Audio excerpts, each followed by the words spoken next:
Network trade show that's coming up in July in Chicago.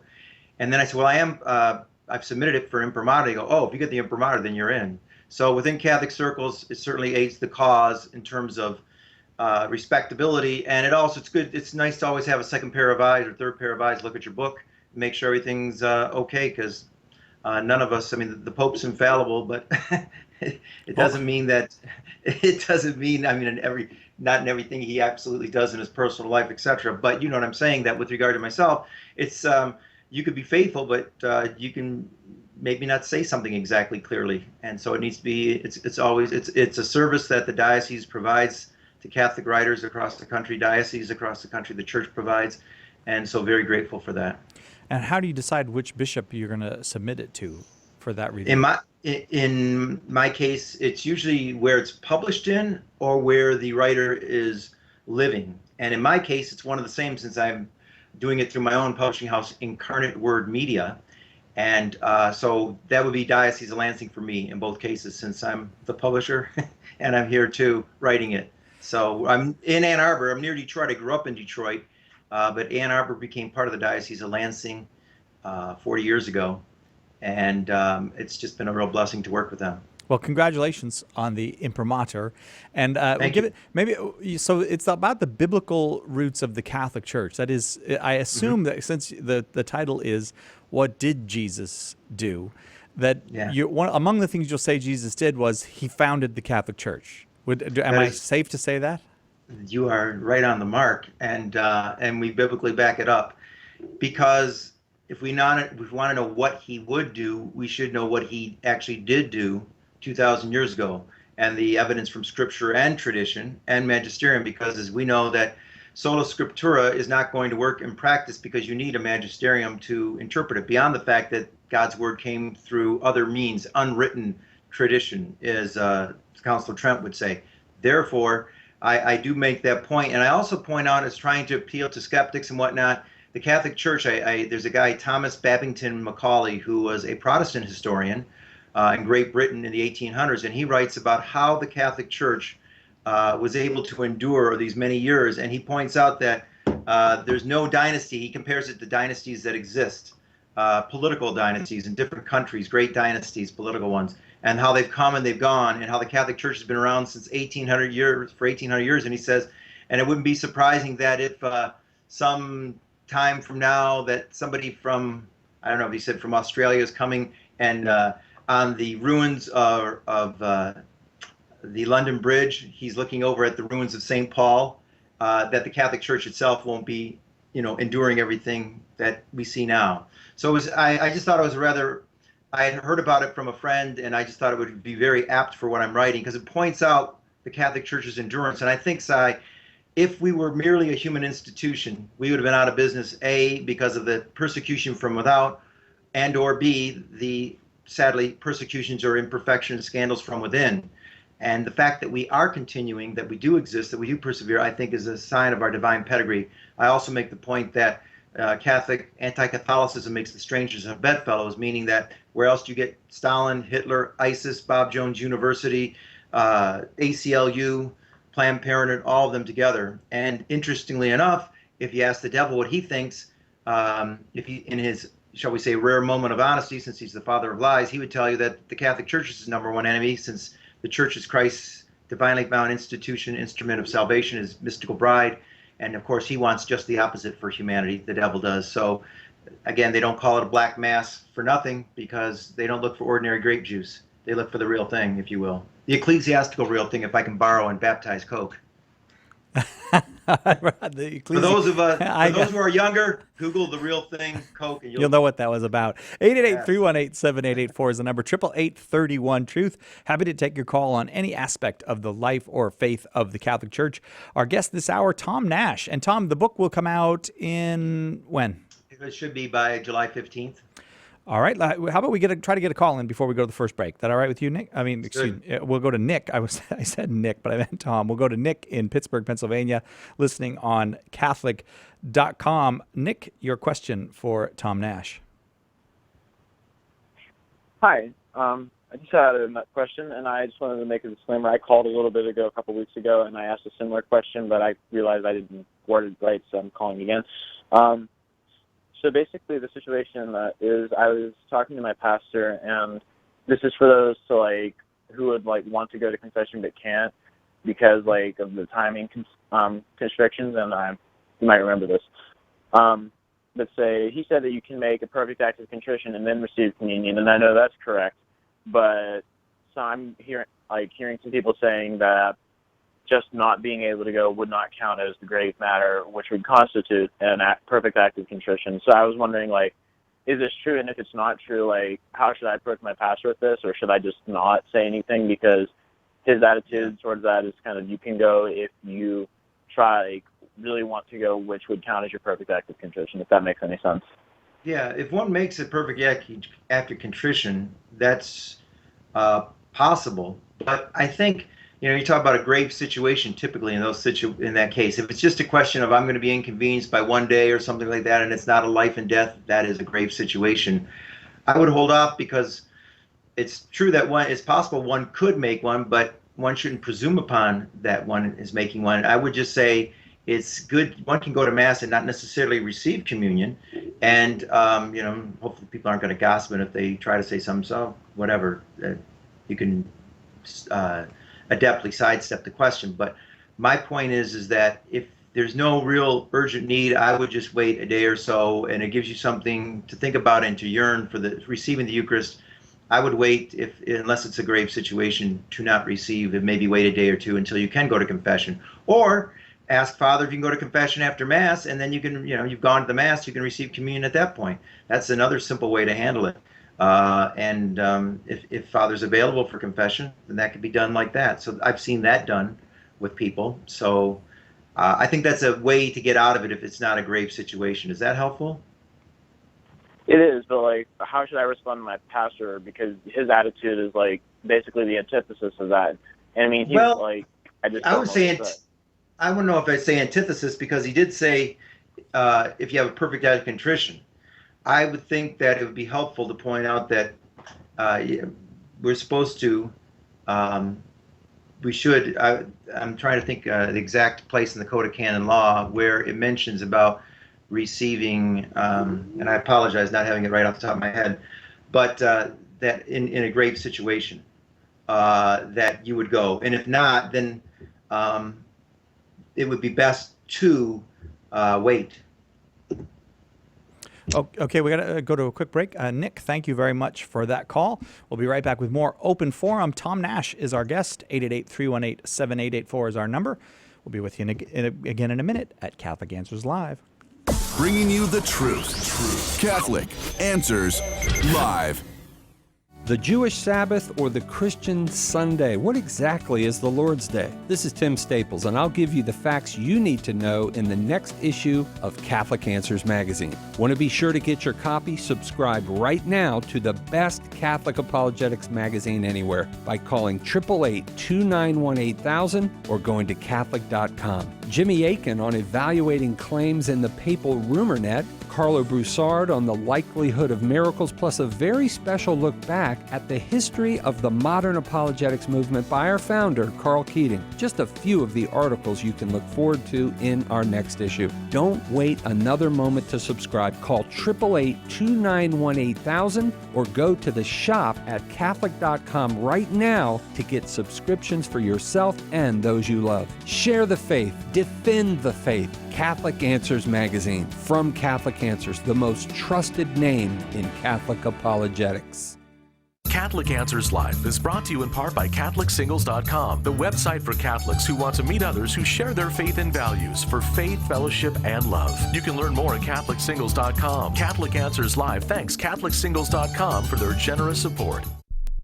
The Catholic Answers Minute. I'm Father Vincent Serpa. In John 15:9, Jesus says to his disciples, "As the Father loves me, so I also love you. Remain in my love. If you keep my commandments, you will remain in my love, just as I have kept my Father's commandments and remain in his love. I have told you this so that my joy might be in you, and your joy might be complete." Nowhere do we find Jesus showing such intimacy and vulnerability. What he says to them on Holy Thursday night, he shows them on Good Friday.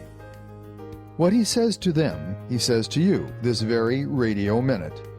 He loves you with a love that keeps your heart beating. He loves you with a love that caused his to stop.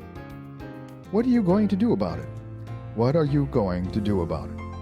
I'm Father Vincent Serpa for Catholic Answers, Catholic.com. Call now with your question. 888-318-7884. This is Catholic Answers Live. Open forum today. Any question you've got on the life or faith of the Catholic Church, we're happy to take it. Tom Nash is our guest. Nick, before the break, was asking about going to receive communion at Mass. If you have not been to confession, could you make a perfect act of contrition? You wanted to clarify one thing about that, Tom. Yes, thanks. In Canon 916 of the Church's Code of Canon Law, it says a person who is conscious of grave sin is not to celebrate Mass, so that would be the priest, or receive the body of the Lord without previous sacramental confession, unless there is a grave reason, I mentioned that, and there is no opportunity to confess. So what I mentioned too about having an opportunity, if you could go before, the next day, etc. In this case, the person is to remember the obligation to make an act of perfect contrition, which includes the resolution of confessing as soon as possible. So in that case, if he's got an opportunity to confess, whether after Mass or the next day, and there's not a grave, as in life or death reason, as an example, it's best to hold off, as I was pointing out the first time. But here's the site would be Canon 916. And I would share, Nick, if you're listening in Pittsburgh, or someone knows Nick in Pittsburgh, the Canon 916 is the great one to point out. And just to share with the pastor, again, it's not a question of being diametrically opposed. It's just that he was correct that it can be received if you have perfect act of contrition, but there needs to be the situation of no opportunity to confess and also a grave reason to do so. And it sounds like there wouldn't be in the scenario you described, Nick. All right. Again, thanks for that call, Nick. I hope that was helpful to you. We go now to Anonymous in Phoenix, Arizona. Anonymous, your question for Tom Nash. Hi, can you hear me? We can. Okay. My question is, my husband and I were married in a Christian church. I was baptized and he was not at the time. 2 years later, we entered into the Catholic Church together, and he was baptized when we were received into the church. He has since, a couple months ago, received a divorce. But I'm wondering if our marriage was moved Valid. to a sacrament when we came into the church. Neither one of you were previously married, Anonymous? Is that correct? No, it was our first marriage. Okay, and were you Catholic? Or were you baptized? Not Catholic. Okay, so I was then baptized you did. Christian, but not Catholic. Okay, well, yeah, you're in other words a Catholic Christian, but I understand what you're saying. Yes. Then in that case, and then he was received. Then you both joined the Catholic Church, and he became a Catholic and was baptized. Correct? Right. Okay. At that point, yeah, I mean, because you had already had a presumed valid marriage, and then with the case of you're doing, you're becoming Catholic and his becoming Catholic, and then as a result of that, the sacramental marriage. But it doesn't mean necessarily that there wouldn't be potentially grounds to look at it. And I think at this point, it's not a chance for reconciliation at this point. Not for him. I mean, I don't want an annulment. I don't want a divorce. But there were some issues going on in our marriages with me drinking. I have since stopped, but got it. So he was a very practicing Catholic, and within 6 months he moved in with another woman. He has moved my daughter in. He takes her to Mass, and it's just that's a bit of a scandal for sure. And he's receiving communion, I suspect. No, he says, I'm not receiving communion because I know what I'm doing is wrong. And I think, okay, well, just because you're not receiving communion doesn't mean it's okay what you're doing, So no, absolutely, you're right, Anonymous. I would say at this point that the marriage would be presumed to be valid because you got, first of all, married. Even if you never became Catholic, you would still, and there was a situation, God forbid, of a divorce, it would still be considered valid because you weren't bound by the law of the church. Once, now that you become Catholic, then it would be considered a sacramental marriage. But annulments are all about what the consent was, where things were at the beginning of the marriage in terms of, for example, there could be a case of an annulment possibility if somebody is a Muslim and they marry a Catholic, but they plan on picking up 3 other wives because Islam says so. Or somebody says, well, and they make it clear that I'm going to, as long as this love will last, even if they say until death do us part, they have made clear otherwise to other people that if this doesn't work, I'm leaving, then that would be because of the lack of permanence. So you got exclusivity, as I mentioned, or if you categorically denied having children, that would be another case. There can also be psychic issues. I would just say this, maybe if you can have the pastor where he's going to Mass, is it your parish or some other parish? He's going to a different parish. I live in Phoenix now, and he lives in Buckeye. Okay, how far is Phoenix and Buckeye from each other? About an hour. Okay, well, perhaps your pastor could speak to his pastor, and maybe there could be a meeting of minds where you guys could talk about a possible reconciliation. If that doesn't work out, so you're wondering now what happens to you if he continues on forward, correct? Is he seeking an annulment? Right. Is he trying to seek an annulment? I don't think he is, but I think that he would try, because he told me, he says, "Why I wasn't baptized when we were married?" And I said, "Well, that doesn't give you grounds to, No, it doesn't. Annulment. I mean, it doesn't. And you know what? Even if you were both not baptized, it wouldn't be an annulment. You could have a dissolution. They call it the Pauline privilege, based on Paul's letter, 1 Corinthians chapter 7. It's discussed in there, where in favor of the faith, if the unbeliever doesn't want to stay with the believer after the believer's baptized and the unbeliever stays unbaptized, that's a dissolution. That's not even an annulment. Annulment is that there was lack of consent. There was no true marriage at the very beginning.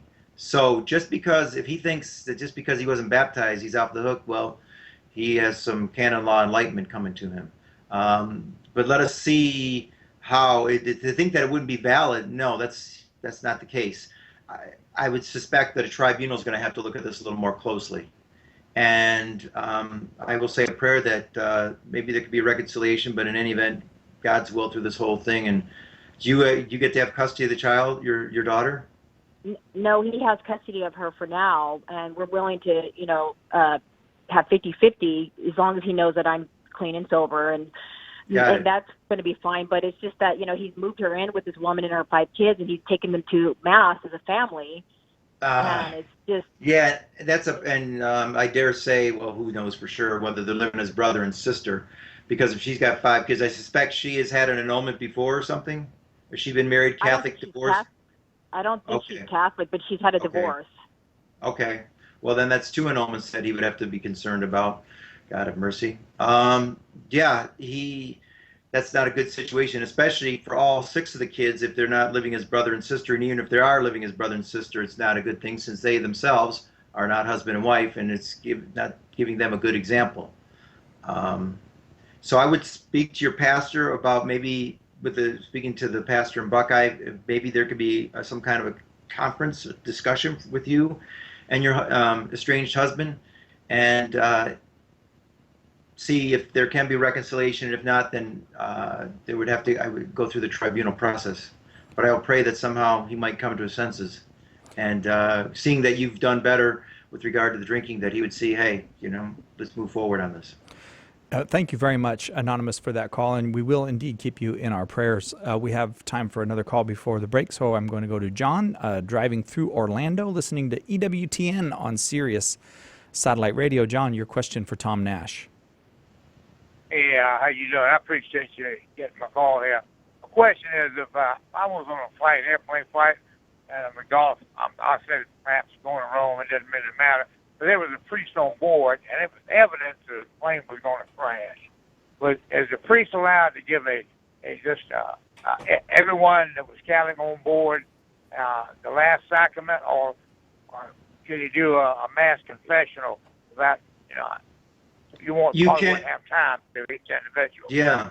It's interesting you mentioned that, John. My dad was in World War II, and sometimes before they would take off a plane going head toward Germany, and because death can occur when you're dropping bombs over Germany, because they're going to do their anti-aircraft artillery fire, they would receive an absolution, a group absolution. With regard to those on the plane, it would be for those who would be Catholic or those who would be Christian and who have the faith. Now, with regard to those who wouldn't be Christian and who don't have the faith, they the as you could see in Canon 844, as far as reception of communion, that would be, but it would apply also to reconciliation in Canon 844. Those people, we commend them to God's mercy, kind of like an unbaptized child. So if he gives them absolution, for those who can receive it as either a Catholic or other Christian who believes in the efficacy of Father's proposed absolution as the plane is going down, they could receive it as well. As far as the other people, if I were there and I would just say, hey, make your peace with God and say you're sorry for your sins, and God, who has made salvation bound to the sacraments, is not himself bound by the sacraments, as it says in, I think it's Catechism 1257. It's all about baptism, and for those who were either miscarried or aborted before they were born. So God's hands are not tied by human limitations, if you will. So, but yes, in that kind of a situation, you can have a general absolution because it is indeed a grave situation, life and death. Thank you very much for that call, John. It is open forum today on Catholic Answers Live.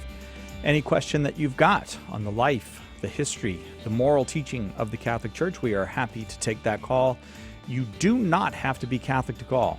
888-318-7884 is the number. Tom Nash is our guest, and we'll be right back with more on Catholic Answers Live.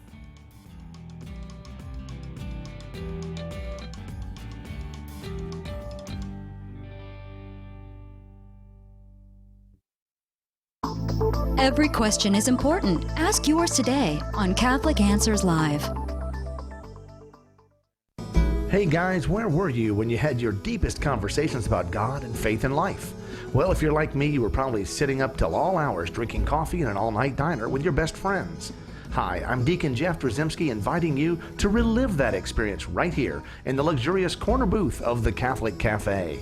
The Catholic Cafe, Saturdays at 4 p.m. Eastern and Sundays at 5 a.m. Eastern on EWTN Radio. Live truth, live Catholic.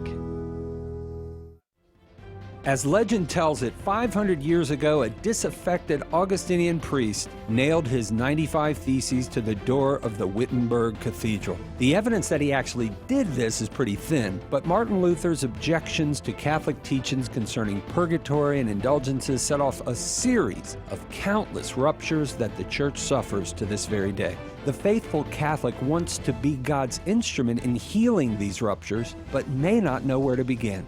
Join us this September 28th to 30th as we tackle the topic at Catholic Answers' 4th National Apologetics Conference, the reunion of all Christians, a lively and inspiring conference designed to ignite and inform your faith. We've got an all-star lineup of speakers guaranteed to fire you up. Catholic historian Steve Weidenkopf, apologist Mark Brumley, apologist Devin Rose, plus all of your favorite Catholic Answers apologists. This is an event you don't want to miss. This is where it all begins. Join us this September for a conference that is sure to leave you wanting more. Seats are still available, but they're going fast. Visit CatholicAnswersConference.com or call 1-888-291-8000 today to register. That's CatholicAnswersConference.com.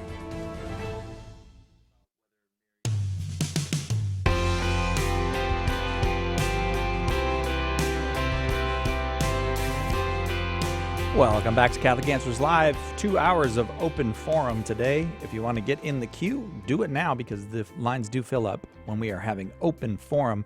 888-318-7884 is the number. Tom Nash is our guest this hour. And Tom, as I was saying, lots of calls. So you want to just keep moving through them? Sure, absolutely. Okay.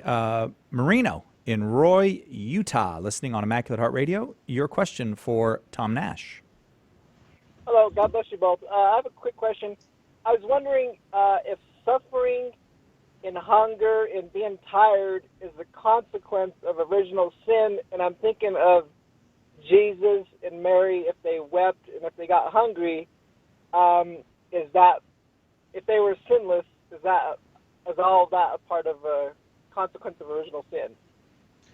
Just because you're human doesn't mean you're necessarily perfect in all ways. And we know Jesus, of course, was perfect in terms of his divine nature. He necessarily has to be. But I would urge you to look at the letter to the Hebrews, chapter 5, verses 7 to 10, because it talks about Jesus was made perfect, and he didn't need to be perfected in his divinity, but in his humanity, because he becomes glorified thereafter. So when he takes on a human nature, you don't have to have a fallen nature to be to mean that that nature is all it could be, if you will. That his humanity is all it could be. And so if he gets tired or he's hungry, it doesn't mean that he himself is subject to sin, but rather that he himself has a humanity which is not completely perfect. That is, he's vulnerable to being tired or of having, that's just part of being human, right? Being human is that, it doesn't mean that you don't ever have any needs. I mean, my goodness, what human does go without sleeping? None that I know of without God's grace. And so I think we make a distinction here between that which is a sign of the fallen nature, such as concupiscence, right? That we can have that struggle with sin, that being tempted towards sin, inclined towards sin, as it talks about in the Catechism, and the late 300s, early 400s in the Catechism, the article numbers, not the article numbers, but the paragraph numbers. But here, just because he has, even though he's perfect God, he still needed to perfect his human nature, and therefore his being tired or his needing to eat is not a sign of a fallen nature, but rather of a nature that is just human and can indeed be perfected further. And when we go to heaven, we're going to have bodies, and not that we would necessarily need food, but it's quite likely that that's a possibility that we could receive it. We won't have all the problems, I would imagine. We won't, for sure. They go along sometimes with eating food, etc., and processing food. I'll leave it at that. But so I would just point out that his being tired doesn't mean that he had a fallen nature. It just means that he's human. And indeed, his humanity could be perfected, as is talked about in the letter to the Hebrews. He was like us in all things but sin, right? That's what it says also earlier in the letter to the Hebrews. He's like us in all things but sin. So that means as a human, he gets tired, he is hungry, but he doesn't have the fallen nature. That's the problem with concupiscence. And also, he can offer himself, his life, freely. He didn't have to die. He gives it as a free gift on our behalf. So he, as God, he didn't have to become human in a strict sense in terms of his divinity. He wasn't obligated to, but in God's perfect eternal wisdom, that's part of the salvific plan, and it's a fitting way that he can become one of us, fully human while being fully divine, and to lay down his life and therefore give us an example of how to carry our own cross. Thank you very much, Marino, for that call. Next up, Angela in Los Angeles, California, listening on Immaculate Heart Radio. Angela, your question for Tom Nash. Hi, thank you for taking my call. I had a question about Mary's sin nature. It's like, did that not play a part in her, being chosen as, well, you all consider her, what is it, Queen Mother or something? Oh, you mean the Queen of Heaven? You talk about the Blessed Mother Mary, right? Yes. Okay, and is the question, did she or did she not have a fallen nature like the rest of us, or is there something more specific? I guess that's good. That's good enough. Okay. Mm-hmm. Okay. Well, she didn't have, and we know by revelation, which is not just scripture but tradition, and in scripture it talks about her that she is full of grace, as it comes across in the English in the best translations. And this, as the church teaches, that she had a singular grace, that she was preserved from sin, and yet she cooperated in her being immaculately conceived. And yet she cooperates with God at the Annunciation. She was free to say yes or no, and she does have that wonderful blessing of being full of grace. She freely chooses to cooperate and says, yes, be it done to me according to thy word. We see that in her being immaculately conceived is not simply a statement about her, but about a statement of Christ, because she's the new ark and the Ark of the Covenant. No one was to touch that Ark of the Covenant because that was God's sacred space. If somebody, other than the high priest would go near the Ark of the Covenant or go into the Holy of Holies, they would die. It's that simple, which should give us pause when we receive our Lord in the Eucharist today. People might not die physically, but they could compound a very serious spiritual death that already exists. With regard to the Blessed Mother, she is the new ark, because does not God come to dwell within her? And that's why Elizabeth says, "The mother, who am I? The mother of my Lord." she gets this word from God that Mary's carrying the Savior, and so refers to her in the visitation as the mother of my Lord. And yet Jesus is not born. In fact, he's younger than John the Baptist, who himself leaps for joy in his womb, pointing out his humanity prenatally. And so with regard to the Blessed Mother, those are a couple of scriptural signs that she is special and that God preserved her from original sin at the Immaculate Conception, and yet she still had freedom, and she wonderfully cooperated with our Lord, and she's our great model, and that's why we have in the Rosary, she's assumed into heaven and she's crowned Queen of heaven and earth, because she is that perfect disciple. She's that disciple par excellence who cooperated perfectly with God's will, which is what we're all supposed to do down here in living our own vocations. Is that helpful? It is. Where did you find, where's the scripture about she was preserved from original sin? Well, that's scripture and tradition. That's scripture and tradition, and we must remember that even St. Paul talks about in his letters, whatever I sent you by word or by letter or by word, whether it's in the letter to Timothy and other places in scripture. It's not simply a case of the Bible alone. And even then, with the Bible, we have to have somebody interpreting that Bible, as I said to an earlier caller. So it was understood, and let's put it this way. This was not an issue between when the Catholics and the Orthodox had the schism in 1054, was not an issue. It was not an issue for Martin Luther, who believed that she, at that time, believed that immaculate purification at the time of, because there was still lack of complete clarity on the doctrine.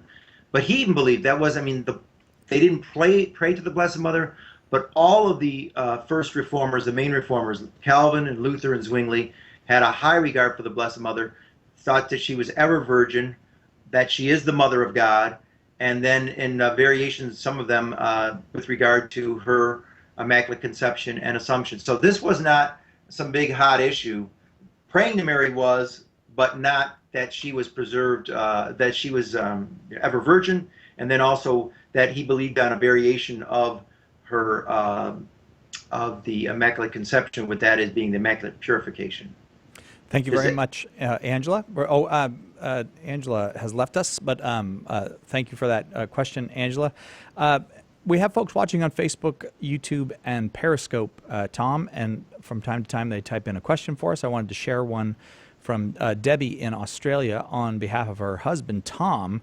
If I'm a married Catholic, why can't I become a priest while a married Anglican or Orthodox priest can convert to Catholicism and remain married? And now she's asking it for her husband, is that right? Yeah, right. She typed it in, but she said she and her husband were. Yeah. Okay, so we're not talking about a women priest question, it's for him. Right. Yeah, with regard to that, it's kind of an apples and oranges comparison, I would say charitably, that with regard to somebody who there's not a whole lot of the Anglicans who come in who become priests, some do, and they're the similarity in faith, and that's where they have themselves grown up, right? They were married before they became Catholic. If one is already Catholic, then one is bound by the law of the church, and there isn't a dispensation, so that as the law exists right now, it is celibacy, and celibacy is a very important thing, especially in our sex-saturated society, because I think sometimes celibacy gets a bad name side because people I think when celibacy is lived and lived well, it's a sign of contradiction, because you don't take, and especially with religious poverty, chastity, and obedience, you don't take those vows and live them well without the aid of God, whether it's Father Damien in Molokai, St. Damien in Molokai, Hawaii, or somebody like Maximilian Kolbe in Auschwitz.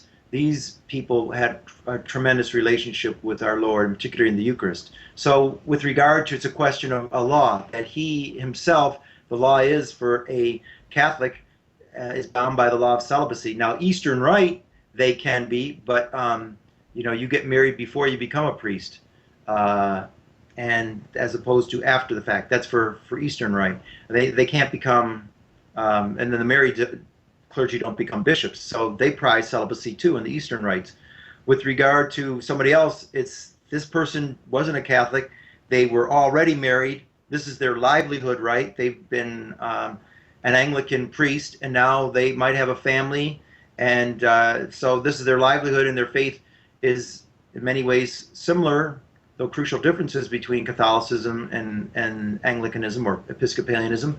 But since that's been their life's work, the church makes an exception because of course they've got to be ordained validly, because the ordination, except in maybe some rare cases, would be understood to be invalid, and because that's been their life's work and vocation, that the church makes accommodations. It's certainly not something that's exceptionally common, and usually only with Anglicans, maybe sometimes perhaps with a Lutheran or something like that, but typically, it's Anglicans. But somebody has to be, they're already married, they weren't Catholic, they're becoming Catholic, that's been their livelihood, they're very committed, they want to serve as a priest.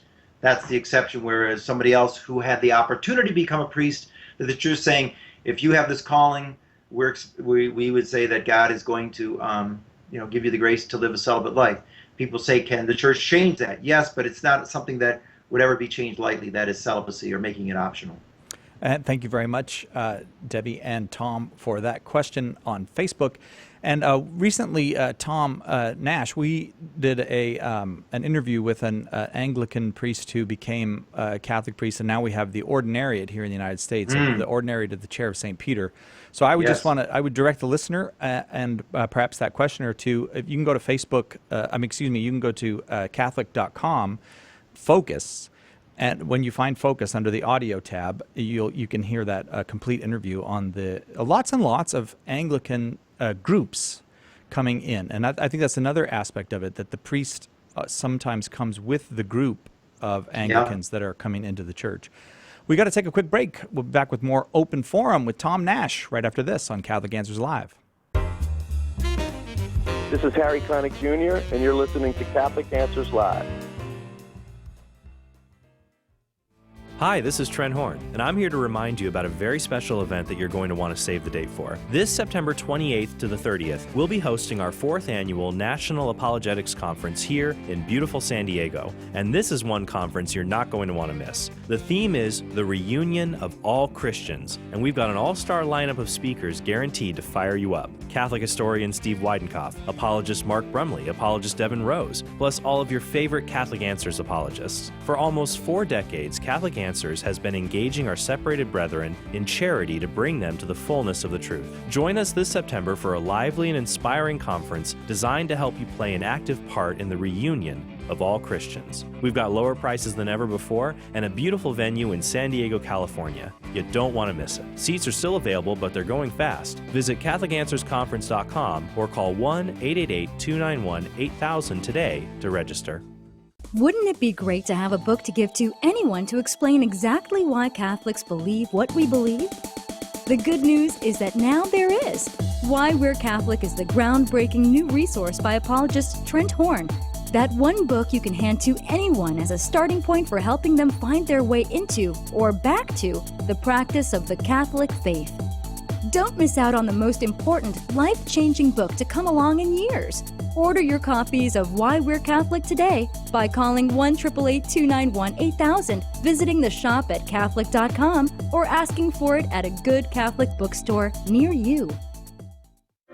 A lot of people think that street evangelization involves yelling out of a bullhorn telling people that they're going to hell. Not so with St. Paul's Street Evangelization. Our methods are non-confrontational and effective. We simply offer information on the Catholic faith along with rosaries, miraculous medals, and prayer. Pope Francis wrote about how beautiful it is to see street preachers joyfully bringing Jesus to every corner of the earth. Street evangelization is fun and fruitful. Join us today at streetevangelization.com. Call now with your question. 888-318-7884. This is Catholic Answers Live. Welcome back to Catholic Answers Live. Next hour, Jimmy Akin in with us to take your questions. So if you're on the line, stay on the line. This hour, Tom Nash. And the topic is whatever you choose, having to do with the life, faith, history, morals of the Catholic Church. Again, I'll remind you, you don't have to be Catholic to call. 888-318-7884 is the number. If you have a question about what we Catholics do or believe, this is your opportunity. 888-318-7884. We go now to Elias in Arcadia, California, listening on Immaculate Heart Radio. Elias, your question for Tom Nash. Oh, yes. I just had a quick question about that was posed to me by a friend of mine who says that the notion that Protestants are Christians is something that was kind of invented after the Second Vatican Council, and that wasn't something that was part of the church prior to that. What would be the best way to...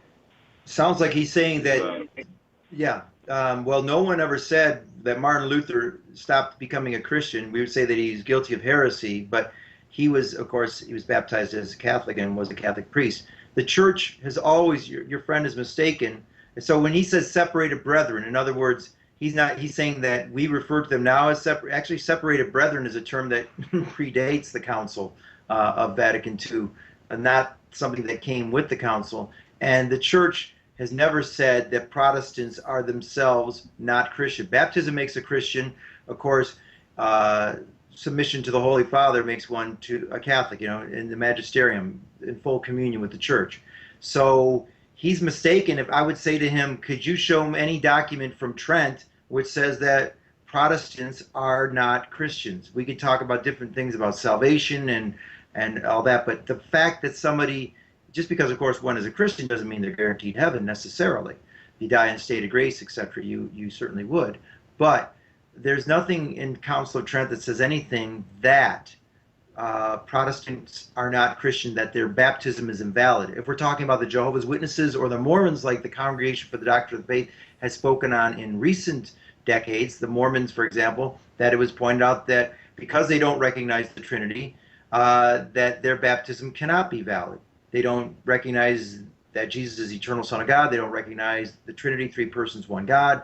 So their baptism is invalid. With regard to our Protestant friends, we can call them separated brethren precisely because they do recognize the Trinity. They do recognize Jesus. So I would say it's incumbent upon him to show where Trent says that Protestants are not Christians. That's just not going to be found. Okay, Elias? All right, thank you. Okay, thank you very much. We go now to David in St. Charles County, Missouri.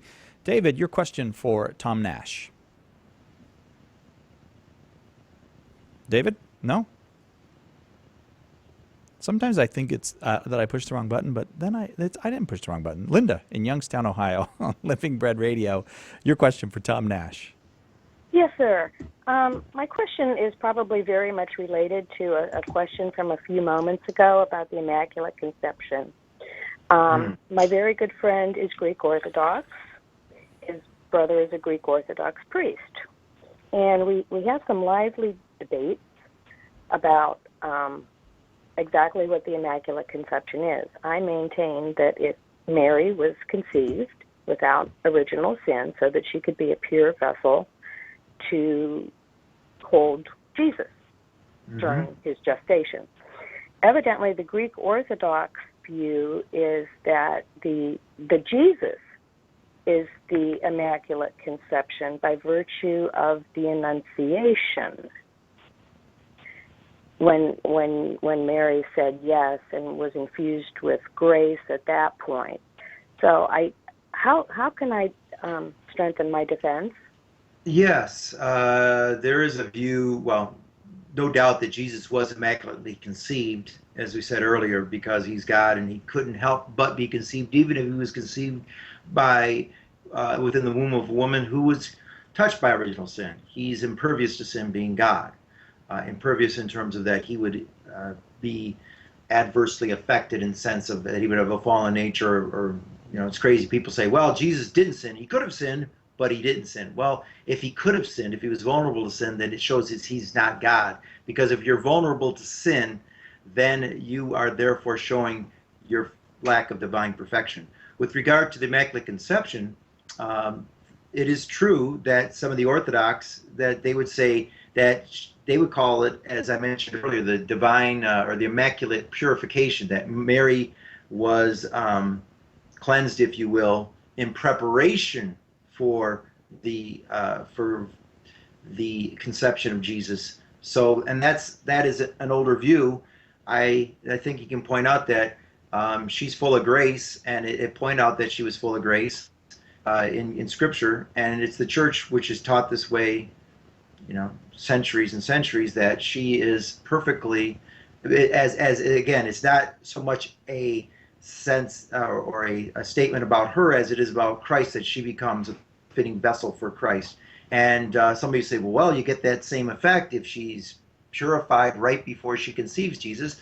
Well, that would be true in one sense, but the belief of the Catholic Church, and this is, Scripture and tradition together, of course, our Orthodox brothers and sisters would believe in tradition as well as Scripture, that the Church has taught that she was preserved from sin from the very beginning. It didn't mean that she couldn't sin. Some people will argue, well, she didn't sin and she couldn't have sinned. Well, I think that makes her yes seem like it's automatic. And I would say that Mary, it's a possibility that Mary could have sinned, but didn't. She was, and people would argue theologically that she was confirmed in grace at that point of the Annunciation, and therefore thereafter became impervious because of her yes to God in such a profound way. So I think we would go back and say to your friend to say, yeah, some people believe that, but it's even better than that. It's not just that she was purified and therefore made receptive to Jesus, who of course is perfect and had to be immaculately conceived, but that she was set apart from the very beginning, and that is at her conception, given that she was going to be the mother of God. So because she was going to be the mother of God, she was given that singular grace of at the Immaculate Conception. And then we look to the Church when it comes down to a matter of faith and morals.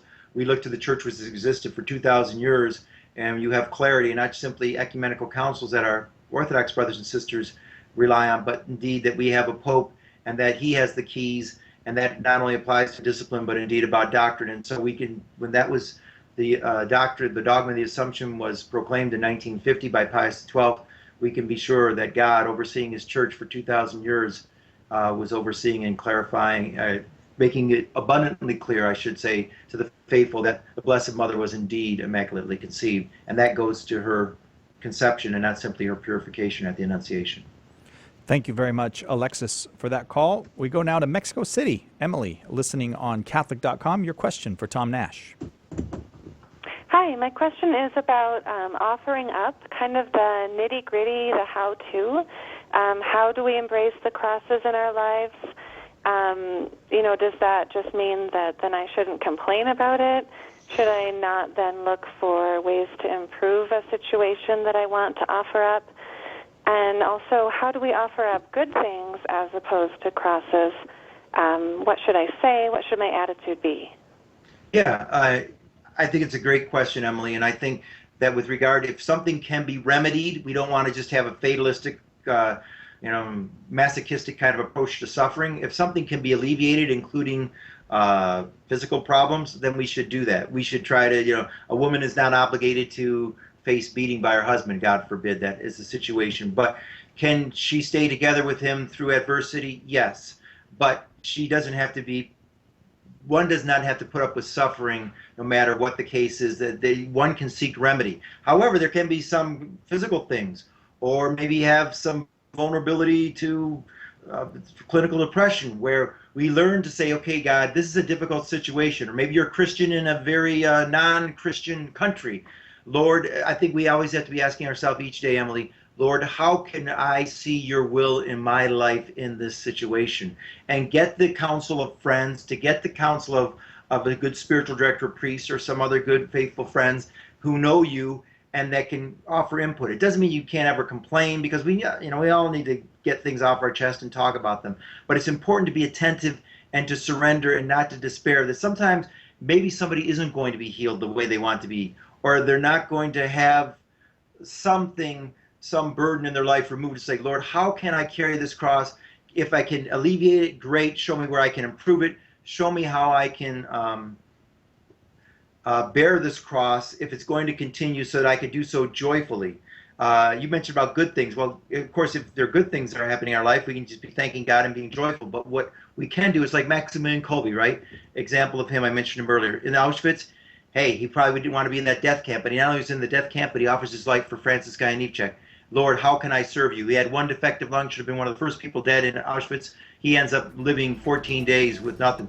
The other person, real fast, I hear the music coming, is Damien Molokai. Look at the lives of the saints, a great way to learn about how we can deal with suffering. The great leper priest from Hawaii. Thank you very much, Emily, for that call. Thank you for everyone who called. But we are doing this again next hour. So if you're on the line, hang on the line. Don't go anywhere. We're going to get to you. And if you've typed in a question at Facebook Live, YouTube Live, Periscope, we will do our very best to get to those questions as well. Next hour, Jimmy Akin. That number, 888-318-7884. Tom Nash, thank you very much for being with us this hour on Catholic Answers Live. Thanks for having me, Si. God bless you and everyone. And they can look for your book in July.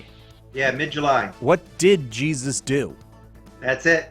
All right. We'll look for it then. Thanks again, Tom. Thank you very much. And Alrighty. listeners, will be right back on Catholic Answers Live.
Welcome to Catholic Answers Live, the program where you participate with your questions about apologetics and evangelization, including the most important theological, spiritual, moral, and social issues facing the world today.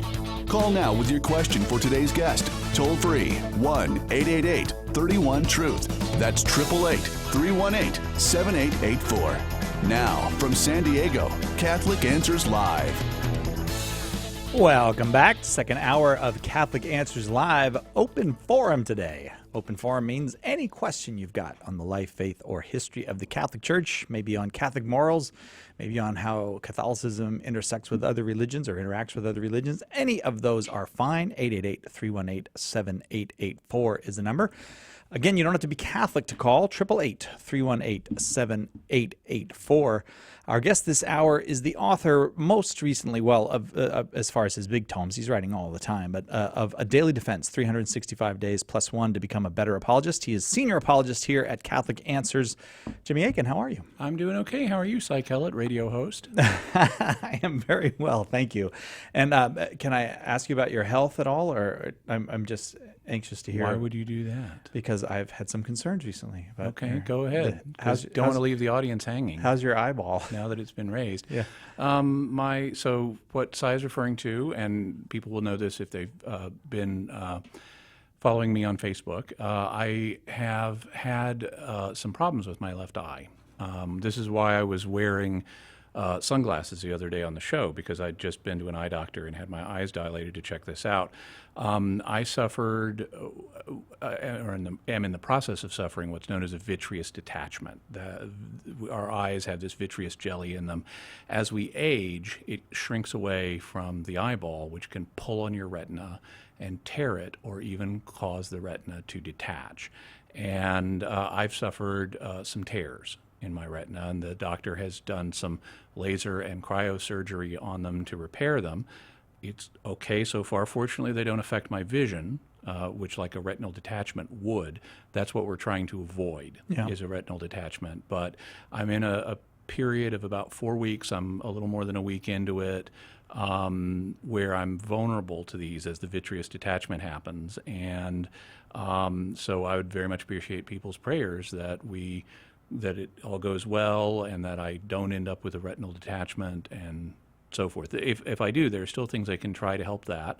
Lots of people have this happen to them. It's fairly common with aging, but would appreciate prayers for me and for people in similar situations.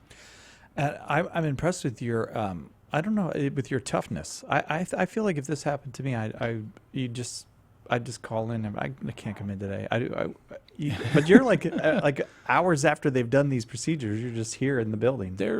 Well, that's one of the nice things about these procedures is they don't require extensive bed rest afterwards. I mean, like they would for me, Jim. After the cryosurgery and after the first laser surgery, I had some eye discomfort for a few hours and go take a nap or something, but then after that, you just gotta take it easy. The toughest thing for me is after these surgeries, they don't want me to read for a week. I can't imagine that for you. For me, as someone who's a researcher and a writer, saying don't read for a week if you can avoid it is like really hard. That's asking a lot. But I'm doing my best, and so hopefully things will go well. Very well. But thank you for your concern. Yeah, and thank you for the update, and we will keep you in our prayers. A Daily Defense, 365 Days plus One to Become a Better Apologist. I like to open when you're here for Open Forum with a question from this tome. And again, it's a year. You can go through it in a year if you wanted to do one each day, and you'd get a great education that way. Just a challenge, and then a defense of the church. Each is a page. And you could go through them that way, or you can use it as a reference book. You can look through it, and as maybe what catches your eye, read that one that day, or if there's something you want to look up, you can look it up there. So I actually really like this question, day 155. If John's gospel, I'm supposed to read it in a grumpy voice. Okay. If John's gospel is reliable, why is it different from the others? Okay. Well.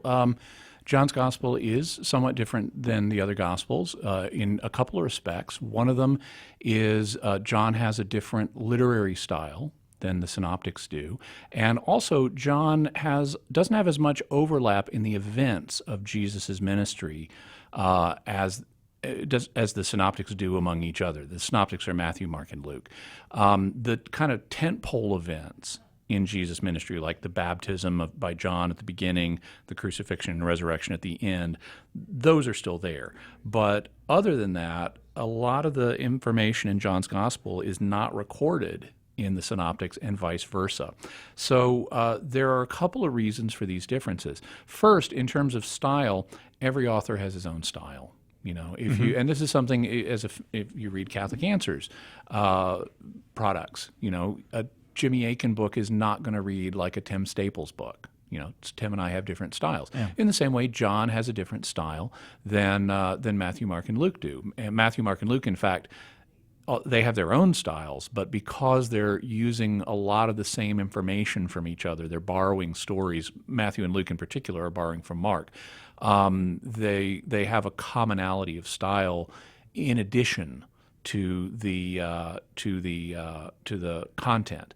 One of the things that you find in Matthew, Mark, and Luke is they tend to focus on short sayings and accounts of things Jesus did, whereas in John you get these longer speeches, and that's part of John's style. Nobody expects authors to all have the same style, and some are going to gravitate towards telling a story in one way or in another.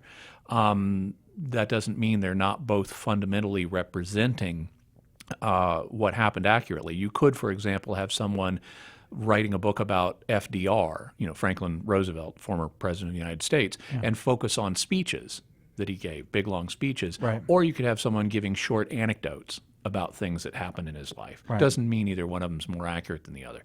In terms of the content difference, the reason for this, if you study the Gospels closely, seems to be that John is deliberately supplementing the other Gospels. I see. He knows what's in the other Gospels, and he's not interested in repeating a lot of that information. He figures, well, it's already in the other Gospels. Why should I repeat that? And he wants to fill in things that the others have not done. And you can show this in a very interesting way by examining the way John's Gospel interlocks with the Gospel of Mark. It looks like, and there's a fascinating paper about this by a British scholar named Richard Bauckham, Bauckham. It's in his book, The Gospels for All Christians, and it's a paper called John for Readers of Mark's Gospel. And it looks like John had Mark's Gospel in front of him and deliberately wrote to fill in places where Mark had not covered stuff. And you can actually line up the outline of John's Gospel with Mark's Gospel and show how they interlock with each other. And I've got a further exploration of this on my own website, jimmyakin.com. So if you type in Jimmy Akin Synoptic Problem, John, Mark, you'll come up with this, and you can even see some tables that I produced showing the way these interlock. jimmyakin.com. Yeah. I haven't caught that one. I had to look at that. You know, I suppose just to follow up real quick, when I remember first starting to study the Bible, I thought, oh, there was like one copy of the Gospel of Mark, and then years later they made, decades later, made more copies of it. Mm-hmm. But it really wasn't that way. They were very widely proliferated, these from books, the beginning, from a very, very early date. Yeah, and there's a very good reason for that, which is no author wants to just have his work read by one person. You're going to, especially in the ancient world, writing a book was a huge labor of effort and expense. A single copy, even after you've written it, a single copy of one of the Gospels would cost between $1,000 and $2,000 minimum to produce in terms of their currency. And so if you have gone to all the trouble to write a Gospel, you want a bunch of people to read it. Yeah. And so what happened in the ancient world, they didn't have printing presses like we do. They didn't have publishing houses. But what would have happened is an author of one of the Gospels would have written the initial version and then given it to a scribe or a group of scribes to make multiple copies, which they then would have handed out to the patrons that paid for the writing it, the same way that ministries today will say if you help support the work of the ministry, we'll give you a free copy. Yeah. That would have happened, and then other key copies would have been sent to other influencers in the ancient world, to use the modern word for it, like key churches. You'd send your copy of your gospel to other key churches so that they could make copies and distribute it. And this is one of the fascinating things that's explored in Baucham's collection of essays, which he edited. It includes essays by other peoples, called The Gospels for All Christians, which is a great read. I highly recommend it. All right, the gospel. I don't want you reading it for a while. No, not for the next week at least. Take a break. All right, well, we'll be back in just a minute, but 888-318-7884 is the number. It is open forum, and we are going to get to calls right when we come back. So if you haven't dialed yet, start dialing, and if you're on the line, hang on the line. We'll be right back with Open Forum. Jimmy Akin, our guest this hour on Catholic Answers Live. Call and ask Jimmy your question today on Catholic Answers Live. We as Catholics need to stand strong, to be prepared to mount a daily defense, to respond to the many challenges that we as believers are presented with every day. Jimmy Akin is here to help. His innovative new book, A Daily Defense, takes up a different challenge for every day of the year, 366 in all, teaching you how you can defend the faith and give answers to Catholics and skeptics alike. And it's user-friendly, with challenges and answers indexed alphabetically, so finding the answers can be quick and easy. Order your copy of A Daily Defense today by calling 1-888-291-8000, visiting Catholic.com, or asking for it at a good Catholic bookstore near you. Do you want to end abortion, halt the attack on traditional marriage, and ensure religious freedom for ourselves and for our grandchildren? To do this, we must convert the culture. St. Paul Street Evangelization is a grassroots initiative that recognizes this need and takes it to the streets. If you're interested in peacefully sharing the gospel in your area, visit streetevangelization.com to learn more. Wouldn't it be great to have a book to give to anyone to explain exactly why Catholics believe what we believe? The good news is that now there is. Why We're Catholic is the groundbreaking new resource by apologist Trent Horn, that one book you can hand to anyone as a starting point for helping them find their way into or back to the practice of the Catholic faith. Don't miss out on the most important, life-changing book to come along in years. Order your copies of Why We're Catholic today by calling 1-888-291-8000, visiting the shop at Catholic.com, or asking for it at a good Catholic bookstore near you. Homeschool Connections has recently formed a partnership featuring a dual enrollment program with Franciscan University of Steubenville. Our website is homeschoolconnections.com. We are a proud sponsor of Catholic Answers Live. Call now with your question, 888-318-7884. This is Catholic Answers Live. Welcome back to Catholic Answers Live, Open Forum. Jimmy Akin, our guest this hour, 888-318-7884, our number. Lots of calls stacking up, but we're not going to get to them.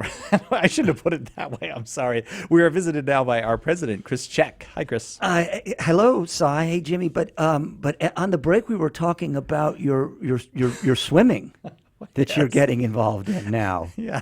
Why are you bringing this up? Yeah. Well, because it's of great interest to me. What goes around comes around. You asked about my eyes. So. Sorry. As soon as I asked, I was like, was I supposed to ask about that? Sorry. Yes, I have been swimming. And for some reason, maybe it's my wedding ring. I don't know. I smell like chlorine. No matter how much I shower or wash, I smell like chlorine a little bit. You should use nosegays. Yeah. You know what a nosegay is? It's a bouquet, a little bouquet that you hold in front of your nose. These were very common in the past. Yeah. People would deal with them. Well, I'm bringing them back. They would use them to deal with the fact that deodorant hadn't yet been invented. Yeah. Now we just bathe. Yeah. I know, but I have the opposite. I'm not. It's not that I'm bathing. I'm overbathed. I'm bleached. Well, you're disinfected if you've been in all that. Well disinfected and dried out. Yeah. So this is a perfect segue into our conference. Yeah. In what possible universe is the fact that I smell like chlorine a conference, segue? Chlorine, they both begin with C. Okay, all right. Catholic Answers Conference, September 28 to 30 here in beautiful San Diego. The reunion of all Christians. We are in the 500th anniversary of actually an event that we don't celebrate, but we do mark. Yeah. That is Martin Luther's rupture from the mystical body of Christ. And rather than lament or mourn this event, we're coming with a message of hope.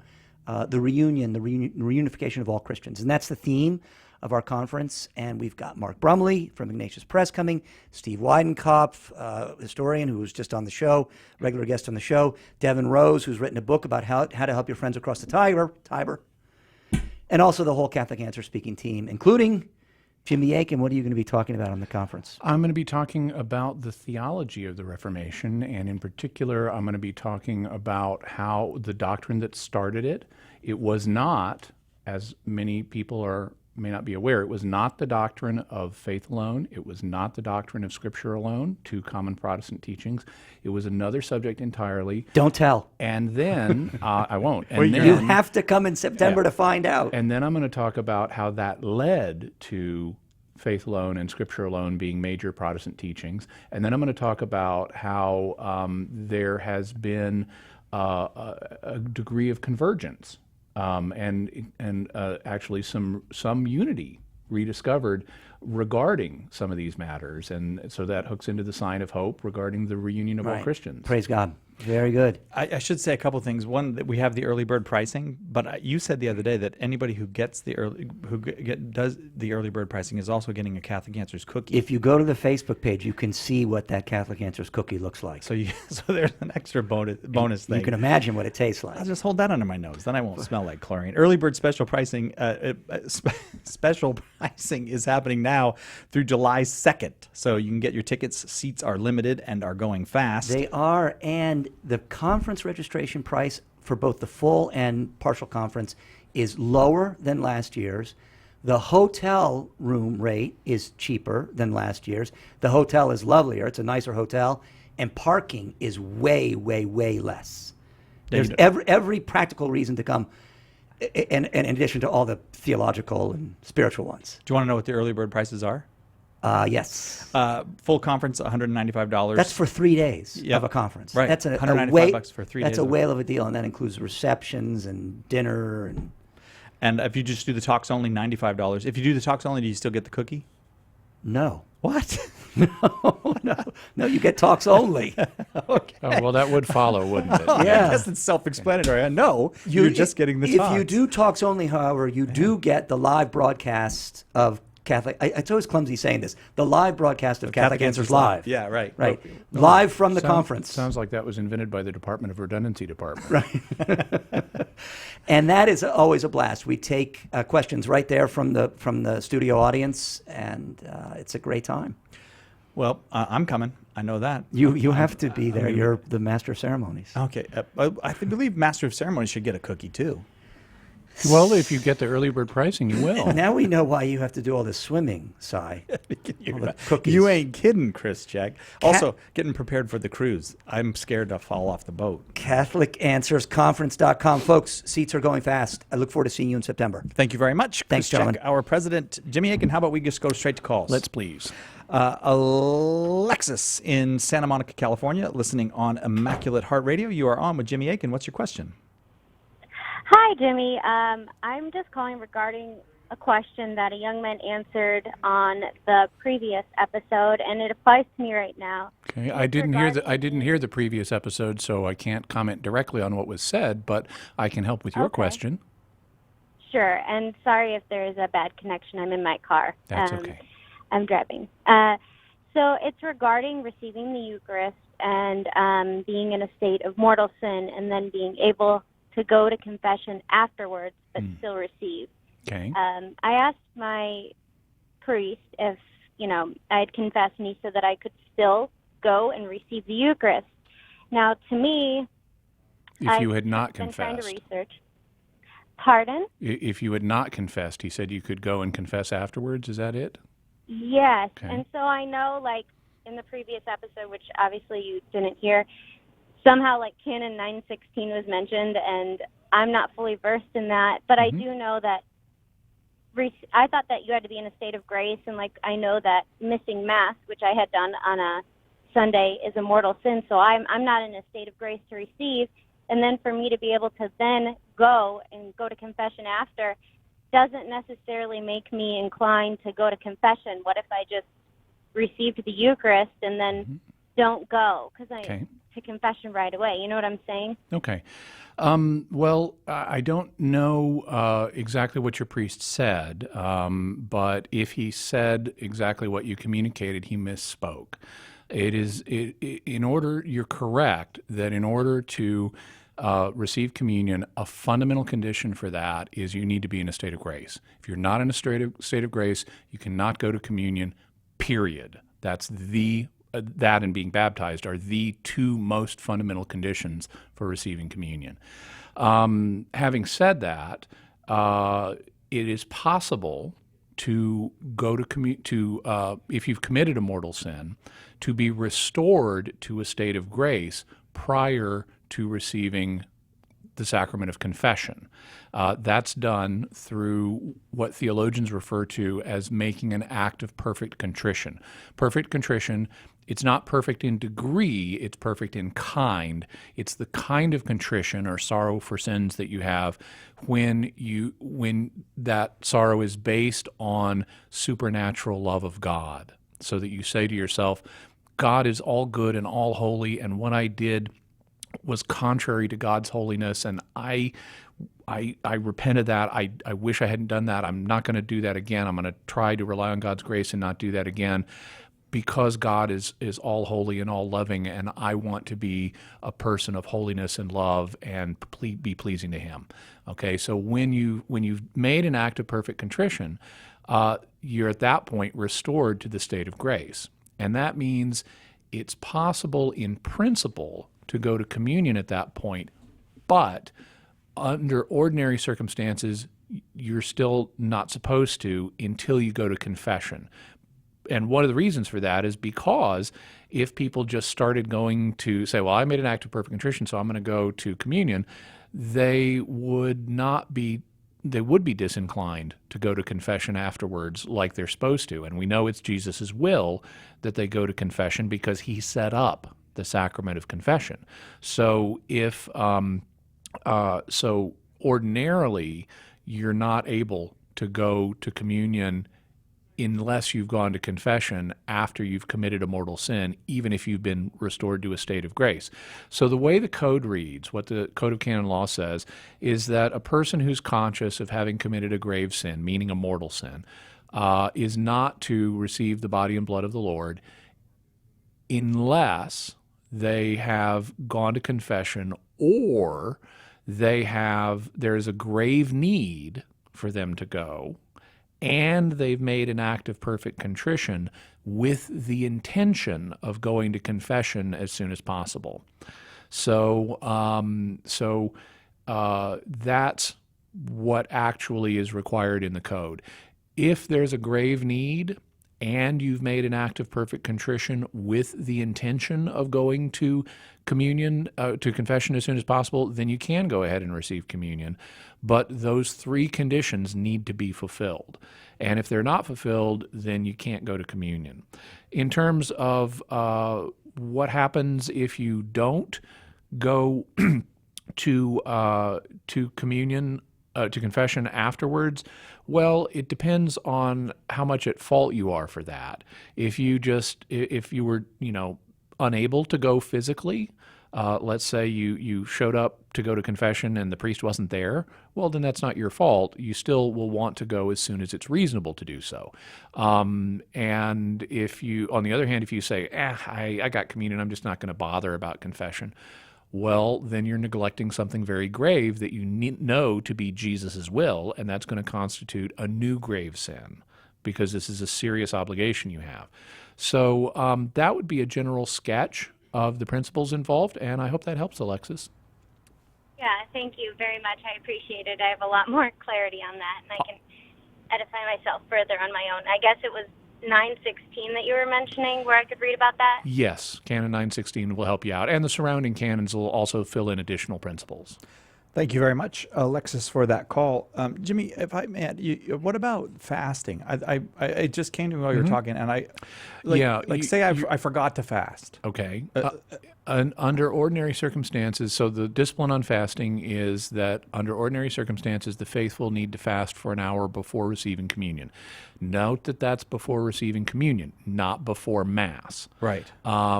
So there are some exceptions. Someone who has a medical condition, for example, that would interfere with fasting is exempt from the fast. So like, let's say you're a type 1 or type 2 diabetic, you need to eat to keep your blood sugar where it needs to be, you're exempt from fasting.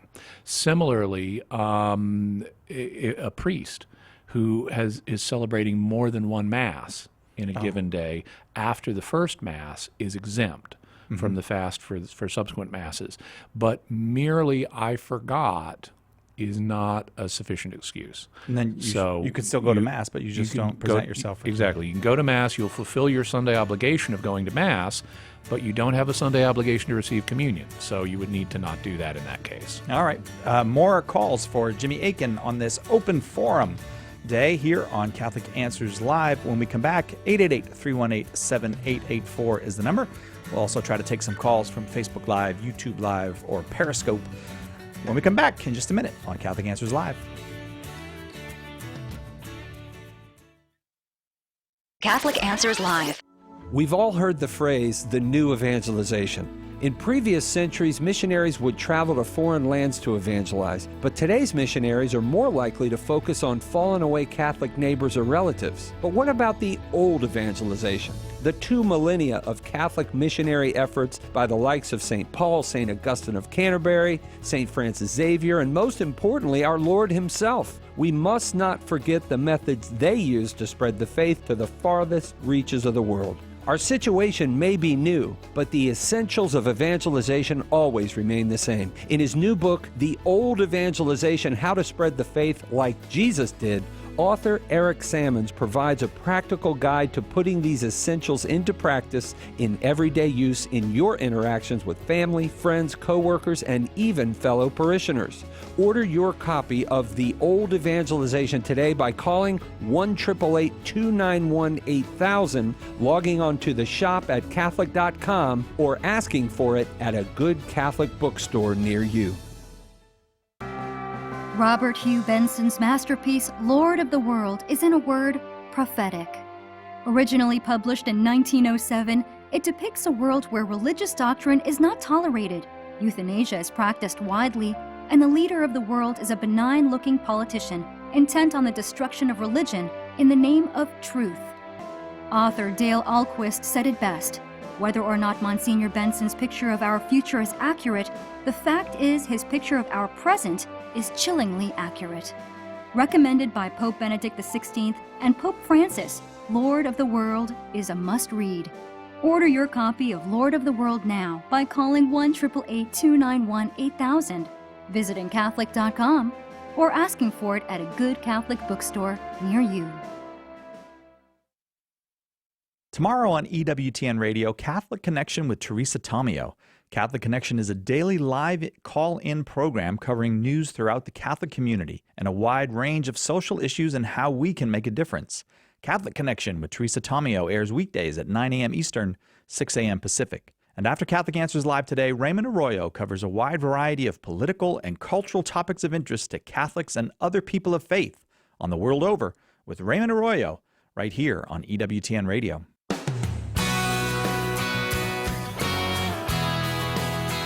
Welcome back to Catholic Answers Live. Thank you so much for being with us here today for this open forum. 2 hours of open forum, half hour to go. Jimmy Akin is here with us. Jimmy Akin, the author of A Daily Defense, 365 Days Plus One to Become a Better Apologist, and also senior apologist here at Catholic Answers. Taking your calls right up to the top of the hour, 888-318-7884 is that number, 888-318-7884. Let's go to Terry in St. Petersburg, Florida, listening on Prince of Peace Radio. Terry, your question for Jimmy Akin. Does the Catholic Church exclude any religion from salvation? It depends on what you mean. God's will is for everybody to become a follower of his son Jesus, and to accept all of the teachings and all of the means of grace that his Son came to bring us, which is going to mean becoming a member of the Catholic Church. That's what he wants for everybody. And for someone to know and understand and believe that's what God wants and say, I'm not going to do it anyway, well, that's to turn your back on God. It's to not accept salvation on the terms that he's offering it. And so that would cause anybody, regardless of what religion they are, to, including Catholics, if they turn their back on God and say, I'm not going to be a Catholic anymore, that would cause them to endanger their salvation. But lots of people are not Catholic through no fault of their own.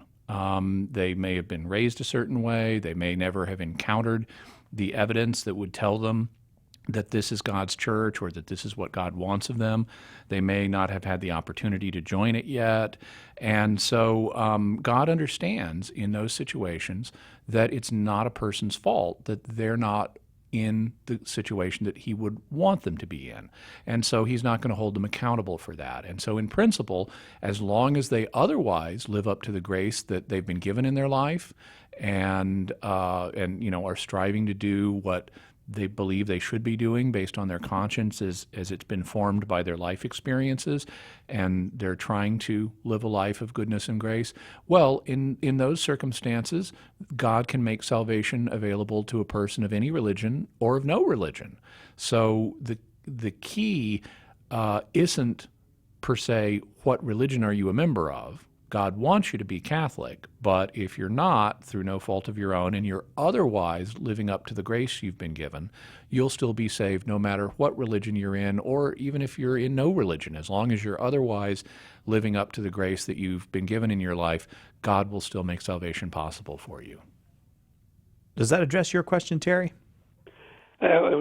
Technically, it was my sister's, because I agree with Jimmy's answer, and that was my response to her. I just wanted to verify. No problem. Very good. Thank you, Terry, for that call. We go now to Gloria in Sioux City, Iowa. Gloria, your question for Jimmy Akin. Hi. I was just calling because I know of several organizations that support Planned Parenthood, and I was just wondering about companies that donate to those organizations that support Planned Parenthood. And I was just, wondering about doing business with those companies. Okay. You're wondering if it's morally illicit to do business with such companies? Yes. Okay. The answer is it depends. And it depends on a variety of factors. One of them is how much do these companies support Planned Parenthood? Obviously, if a company is basically a feeder organization that does nothing but raise money so that it can donate that money to aborting babies, well, then that company has a purely evil intention, and you don't want to do business with that company. On the other hand, let's say it's some giant international conglomeration that is largely devoted to doing good in the world, but it happens to donate a tiny, tiny, tiny percent of its profits to Planned Parenthood, and even that's not tagged specifically for abortions, well, then that company's activity is not primarily going to promoting evil. It's primarily going to promoting good, but they are doing something evil. In that kind of situation, it can be legitimate to do business with them. And that's fairly easy to see if you just consider any business that you're going to do business with, because every business is run by human beings, and all of the human beings that are on earth right now are sinners. And that means when you do business with someone, somebody in that company at some point is going to misuse some money and do something evil. It's just inescapable. And we're not called to come out of the world, which is what we'd have to do if we weren't going to do business with anybody. We're called to be in the world, but not of the world. And so Catholic theologians have developed a set of principles known as the principles of cooperation with evil to discern situations where it is or is not permissible to cooperate with someone who's doing evil. If you yourself support the evil goal, that's what's known as formal cooperation with evil, and it's not allowed. On the other hand, if you don't support the evil that the person is going to do, then it's what's known as material cooperation. And material cooperation with evil can be legitimate provided certain conditions are met. One of the conditions is that the cooperation is remote from the evil, and that would be the case in a typical company that is on the side giving some donation to Planned Parenthood. You're not directly participating in an abortion. You're not directly cooperating in the abortion. Any level of cooperation here is, number one, it's material rather than formal because you don't approve of the abortion. And number two, it's remote because you're not directly involved in it. You're giving money to them for something that in and of itself is good, and they happen to be doing something bad with a tiny percentage of that.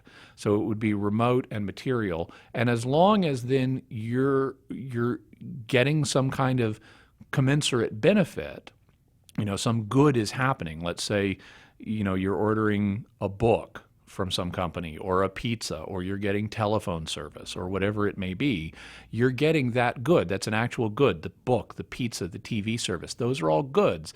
And given that only a teeny tiny fraction of any funds that you're giving the company is going to end up in Planned Parenthood's evil clutches, it can be morally legitimate to do business with such people. That's not the same thing as saying it's required. You can, if you want, boycott such a company and say, I'm gonna try to find someone else that I can do as much good with, I can do good business with, that's not going to support Planned Parenthood. But if you're going to do that, the key thing you need to do is talk to the company that's supporting Planned Parenthood and tell them why you're going to patronize one of their competitors, because it doesn't do anybody any good to boycott somebody if you don't tell them why you're boycotting them or even that you're boycotting them. They need information to know that they're paying a price for what they're doing with this donation. And if you don't contact them and give them that information, you're not helping them realize the error of their ways. Thank you very much, Gloria. I hope that all was helpful to you. I'm glad you're pro pizza, Jimmy. You put pizza in the good column. Yeah, I'm glad to hear that. Yeah, especially if it's low carb. Do they have that? Oh yeah, I make it all the time. Really? Yeah. What do you use? Like gluten-free crust or? No, a bunch of different things. One of my favorites is almond flour. Oh, all right. Let's go to. We have time for one before the break. Let's go to Garen in Anchorage, Alaska, listening on KSRM. Garen, your question for Jimmy Akin. Yes, thank you for taking my call. Sure thing. What's your question? Well, I was born and raised Catholic, and then I fell away from the church for a while, and I studied in Protestant churches, and then about 10 years ago came back to my Catholic faith. Great. But, yeah. How can I help you today? I learned what the Protestant church teaches about the end times. But I never really found out what Catholic Church teaches about subjects like the rapture, and the beast, and 666, and the 1,000-year kingdom. Okay. Let me give you a brief description. Now, first thing to know is that not all Protestant churches agree on these matters. So and based on the fact that you mentioned the rapture, that suggests to me that you went to a church that taught a school of thought called dispensational premillennialism. This is a fairly recent school, actually. It's not even historically the position of most Protestants. Most Protestants do not believe, historically, that there's going to be a future earthly 1,000-year reign of Jesus Christ that's going to be preceded by a rapture or things like that. That's actually a view that's really only become popular in the last couple of hundred years. And Protestantism goes back about 500 years. So this is not universal even in Protestantism, although it is popular here in American Protestantism. In terms of the Catholic Church's position, it's actually similar in a lot of ways to the historic Protestant position. The basic idea is we're living in a period between the first coming of Christ and the second coming of Christ, and at the second coming of Christ, there will be a series of trials that will happen, of tribulations that will happen before Christ returns. But when he returns, He will raise the dead and judge the living and the dead and inaugurate the eternal order. And so the period that is described in the book of Revelation as the millennium, or the 1,000-year reign of Christ, is actually something, on this view, that is happening right now between the first and the second comings, when the devil has been bound in such a way that he can't stop the proclamation of the gospel. And therefore the gospel is advancing throughout the world. People are being saved and converted. Huge numbers of people today believe in the true God compared to the first century, and that's a sign that the devil has been bound and is unable right now to stop the advance of the gospel. But eventually that period will come to an end, and there will be an unleashing of the forces of evil, and then Jesus will return and raise the dead, judge the dead, and inaugurate the eternal order. That's the basic sketch. So Christ is reigning right now from heaven and through his church on earth. In terms of the other specific things you mentioned, like the rapture, well, the church doesn't typically use the term rapture. It's not going to be found in documents of the church's teaching authority, the magisterium. But the church does acknowledge that at the end, when Christ does return to judge the living and the dead, all believers will be caught up to be with Jesus. That's something that's talked about in 1 Thessalonians 4. And in that place, St. Paul says that this is going to happen, and so we'll always be with the Lord. So there is this catching away to be with Jesus event that is sometimes called the rapture in Protestant circles, but it occurs at the second coming just before the raising of the dead, not over 1,000 years prior to that. In regard to the beast, most scholars, and this is actually true of most Protestant scholars as well, see the beast as primarily fulfilled in the first century, in the line of Roman emperors, and specifically in the Roman Emperor Nero, because if you were told about the number 666, we're told it's the number of the beast, and it's the number of a man. Well, in Hebrew, if you take the word for beast, which in Greek is therion, and you add it up in Hebrew, you get 666. The number of the beast of the word beast is literally 666. And if you take Nero Caesar and add that up in Hebrew, you also get 666. And the circumstances about the beast, persecutes apostles and Christians and puts them to death, demands to be worshipped, that all sounds like the Roman Emperor Nero. So most scholars seem to think that the beast is fulfilled in the most direct way in the person of the Roman emperors, and specifically in regard to Nero. But that doesn't mean that in the final series of trials right before the second coming, there won't be a parallel to the beast. There is likely to be a final villain of world history that in many ways parallels the Roman emperors, but specifically what that is, we'll have to wait and see. Garen, thank you very much for that question. We've got to take a quick break, and we'll be right back with more Open Forum on Catholic Answers Live right after this. We'll be right back with more great answers from Jimmy today on Catholic Answers Live. The Jewish Sabbath or the Christian Sunday? What exactly is the Lord's Day? This is Tim Staples, and I'll give you the facts you need to know in the next issue of Catholic Answers magazine. Want to be sure to get your copy? Subscribe right now to the best Catholic apologetics magazine anywhere by calling 888-291-8000 or going to Catholic.com. Jimmy Akin on evaluating claims in the papal rumor net, Carlo Broussard on the likelihood of miracles, plus a very special look back at the history of the modern apologetics movement by our founder, Karl Keating. Just a few of the articles you can look forward to in our next issue. Don't wait another moment to subscribe. Call 888-291-8000 or go to the shop at Catholic.com right now to get subscriptions for yourself and those you love. Share the faith. Defend the faith. Catholic Answers magazine, from Catholic Answers, the most trusted name in Catholic apologetics. The Catholic Answers Minute. I'm Father Vincent Serpa. In John 15:9, Jesus says to his disciples, "As the Father loves me, so I also love you. Remain in my love. If you keep my commandments, you will remain in my love, just as I have kept my Father's commandments and remain in his love." I have told you this so that my joy might be in you, and your joy might be complete. Nowhere do we find Jesus showing such intimacy and vulnerability. What he says to them on Holy Thursday night, he shows them on Good Friday. What he says to them, he says to you this very radio minute. He loves you with a love that keeps your heart beating. He loves you with a love that caused his to stop. What are you going to do about it? What are you going to do about it? I'm Father Vincent Serpa for Catholic Answers, Catholic.com. Call now with your question, 888-318-7884. This is Catholic Answers Live.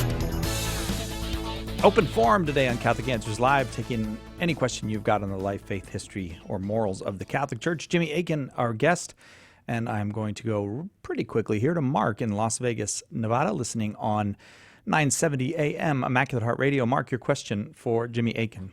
And hi, Jimmy. Howdy. Hello. Hi. I just got your book, The Daily Defense, and I appreciate all your work. Thank you. Awesome. All right. And my question is, well, in my philosophy background, I was just thinking about this, but if we believe that if God is transcendent, now, isn't that a limitation to his being? I mean, there are things not God, and I'm just trying to sort of wrestle with that thought, but I just need some answers. Yeah. Okay. Well, we believe that God is both transcendent and immanent.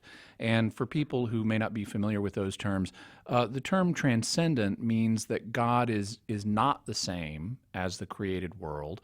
And so he transcends the created world. He goes beyond it. So you can't limit God to the created world. Kind of like the way Greek deities were limited to, in a certain way, to the natural world. So you had, dryads and so forth that were like tree spirits, or you had gods who were like Poseidon, who was the god of the ocean and so forth, or Uranos, who was the god of the sky. And so they were identified with parts of the world. And the true God transcends the created world, so he goes beyond it. But that doesn't mean he's completely distant from it.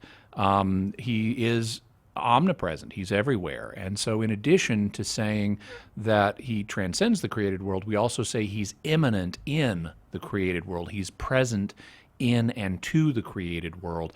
And so his there's a balance in terms of his attributes in this regard. He's not the same as the created world. He's greater than the created world, but he's also present in and with the created world. So he's not like a limited remote deity that has no contact with us or is off in the distance somewhere. He's close enough to be everywhere and be inside of us even. So that's the classical balance that's been struck in Christian theology regarding these attributes of God. In terms of the question you ask about, is it a limitation of God to say that he's transcendent? I understand why one might suppose that. It could be seen as such if God were not also immanent, because then God would be limited in being distant from creation. There would be kind of a barrier if you're thinking, and now God is not extended in space, but if you're thinking about God as if he were extended and if he were distant from the world and not present in and through it, then there would be a limit because he wouldn't be omnipresent. And so there would be a limitation to God. But if you were to say God cannot be transcendent, if you were to say God is not transcendent, then in order to avoid that limitation or proposed limitation, then you would just create new limitations. Number one, you'd be confining God to the natural world, which is finite, and that would be a limitation on God. Similarly, you'd be saying God can't create anything outside of himself, and that would be a limitation on his creative power and on his omnipotence. And so the real solution to me doesn't seem to be saying that God is not transcendent, but that God is not only transcendent, he's also immanent, and thus he has the has the qualities of being distinct from the natural world, but able to create the natural world and also being present in the natural world. And in those respects, he actually doesn't have limits. He doesn't have the limit of not transcending it. He doesn't have the limit of not being able to create it, and he doesn't have the limit of not being present in and with it. And so actually, the classical balance of immanence and transcendence preserves the non-limitation of God's attributes. Wow. Oh, all right. But may I ask a quick follow-up? Sure. Oh, yes. Now, how do you answer an objection that when they say the Christian religion is a superstition? Well, I would say that is something we need to talk about. A superstition is believing more than one should in a particular area. Like, for example, a classical example of superstition, although this is a natural superstition rather than a supernatural one, is believing in snake oil. You know, back in the 19th century, there were these medicine shows that traveled around America to sell people snake oil, claiming it had all of these health benefits that it really didn't have. And they'd get people to believe that the snake oil had these benefits, even though it didn't. And that's an example of a kind of medical superstition, believing more about the snake oil than is really true. So, you know, superstition or believing more about something than one should is a common phenomenon.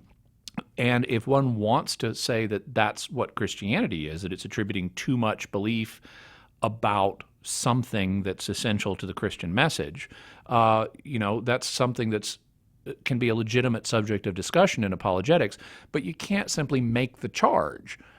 You could equally make the charge about anything else. I mean, you could say, well, atheism is a superstition because it attributes too much to the natural world, when in fact there's more than the natural world. Or if you wanted to put it another way, you could say atheism is a substition. It believes too little about what's happening in the world and is dismissive of things it should accept. So anybody can charge somebody else with believing too much or too little. The question is, what evidence do you have to back up that claim? And at that point, you've actually substantively engaged apologetics, but making the claim is just making a claim. It's not proving the claim or even establishing a likelihood for the claim. You need to come up with evidence if you're going to try to convince somebody of your claim. Thank you very much, Mark, for that call. Scott in Houston, Texas, listening on 1430 AM Guadalupe Radio. Your question for Jimmy Akin. Yes, sir. Thank you for taking my call. I appreciate your work that you do at CatholicAnswers.com. Thank you. I am a practicing Catholic, Okay. and Just so you know, Mark, just so you know, we're right down at the, or Scott, just so you know, we're right down at the end of the show. So if you could please get right to your question, so I can give you the best answer I can in the time we have available. I will do that. I'm wondering why we as Catholics elevate Mary to the level that she is, when in the Bible she doesn't seem to play such a significant role.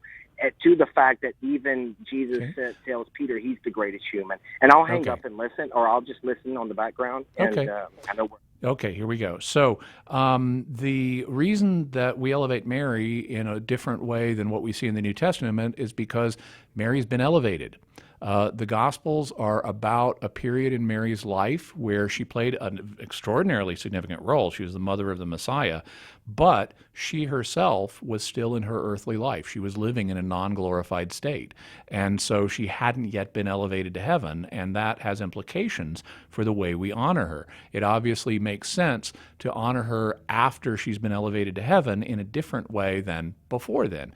One of the things that being elevated to heaven does is it puts her in the immediate presence of God and able to hear the prayers of people all over the world asking for her intercession, like the other saints. And so praying to her, for example, and honoring the fact of her elevation in her Assumption makes sense now, whereas it wouldn't have made sense before those events happened. In terms of, you mentioned St. Peter. Actually, Jesus doesn't say St. Peter is the greatest person. What he says is that of those born of women, John the Baptist was the greatest until the coming of the kingdom, but the least in the kingdom is greater than John the Baptist. John the Baptist lived in what you could call the tail end of the Old Testament age, but once John the Baptist died and the Christian age began, even the least Christian is more blessed than John the Baptist because they're part of the Messiah's mystical body, and that includes Mary. So she is greater than John the Baptist. Thank you very much for that call. You can probably hear the music, so it's about time for us to go. Jimmy Akin and I will stay here for a special, an additional segment. Yeah. Catholic Answers More for those of you watching on Facebook Live, YouTube Live, or Periscope. And then those get archived there, so you can go back and watch them if you'd like.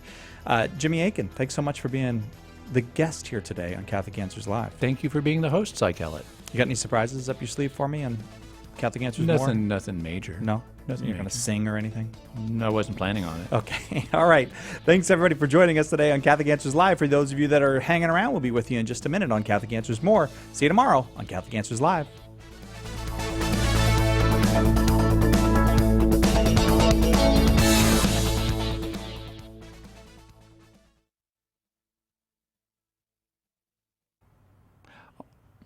Okay. Hello and welcome, everybody who's joining us for Catholic Answers More. Got to get my Facebook up here so I can see if there are questions or comments. We had one earlier, although first I have something I wanted to do. Yeah. So I got a message on Facebook the other day from a woman named Mary Lou, and she asked if I could say hello to her son, Sam, who's 8 years old. She said that he's my biggest fan, my number one fan. So I wanted to say a special hello and thank you to Sam. Can I say hi to Sam too? Like, Please. even though he's not Please. my fan, but hi, Sam. Oh, he could Hello. be your fan too. Really? He Yeah, could? she said Oh, we don't know. he's my number one fan, but that doesn't mean he's not your number yeah, one you fan can be, too. You can be a fan of multiple things. Yeah. Right. Yeah. Like Marvel and DC. Exactly. Either one. Yeah. Or both. A question that I wanted to get to when we were on the air, and the moment didn't seem quite right, is someone named Dane. Okay. With the rise of cryopreservation, there becomes the possibility that someone could die and be brought back. So if that happens, what about people who were married? Okay, well, in that case, so cryopreservation is where you freeze somebody and actually, or at least dramatically cool them down. And there's some significant recent experiences where people have been not frozen, but dramatically cooled down right after the cessation of like heartbeat and then brought back like 6 or 12 hours later. Yeah. And because if you cool the person down, it slows down the metabolic processes that lead to decomposition and brain damage and stuff like that.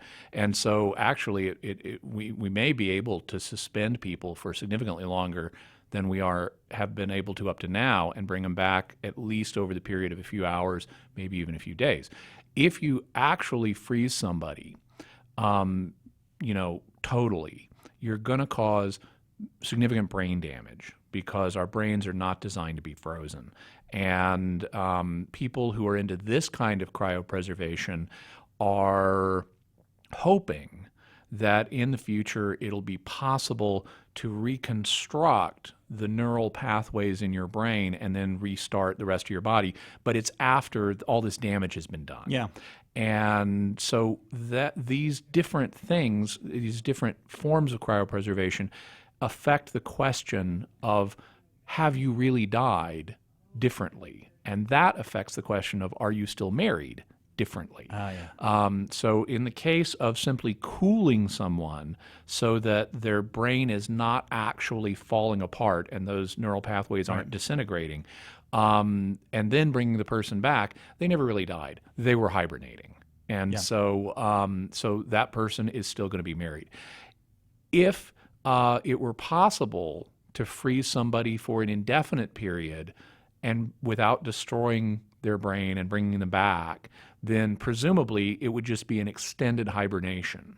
And then they would still be married all through that time and then bring them back, assuming their spouse is still alive.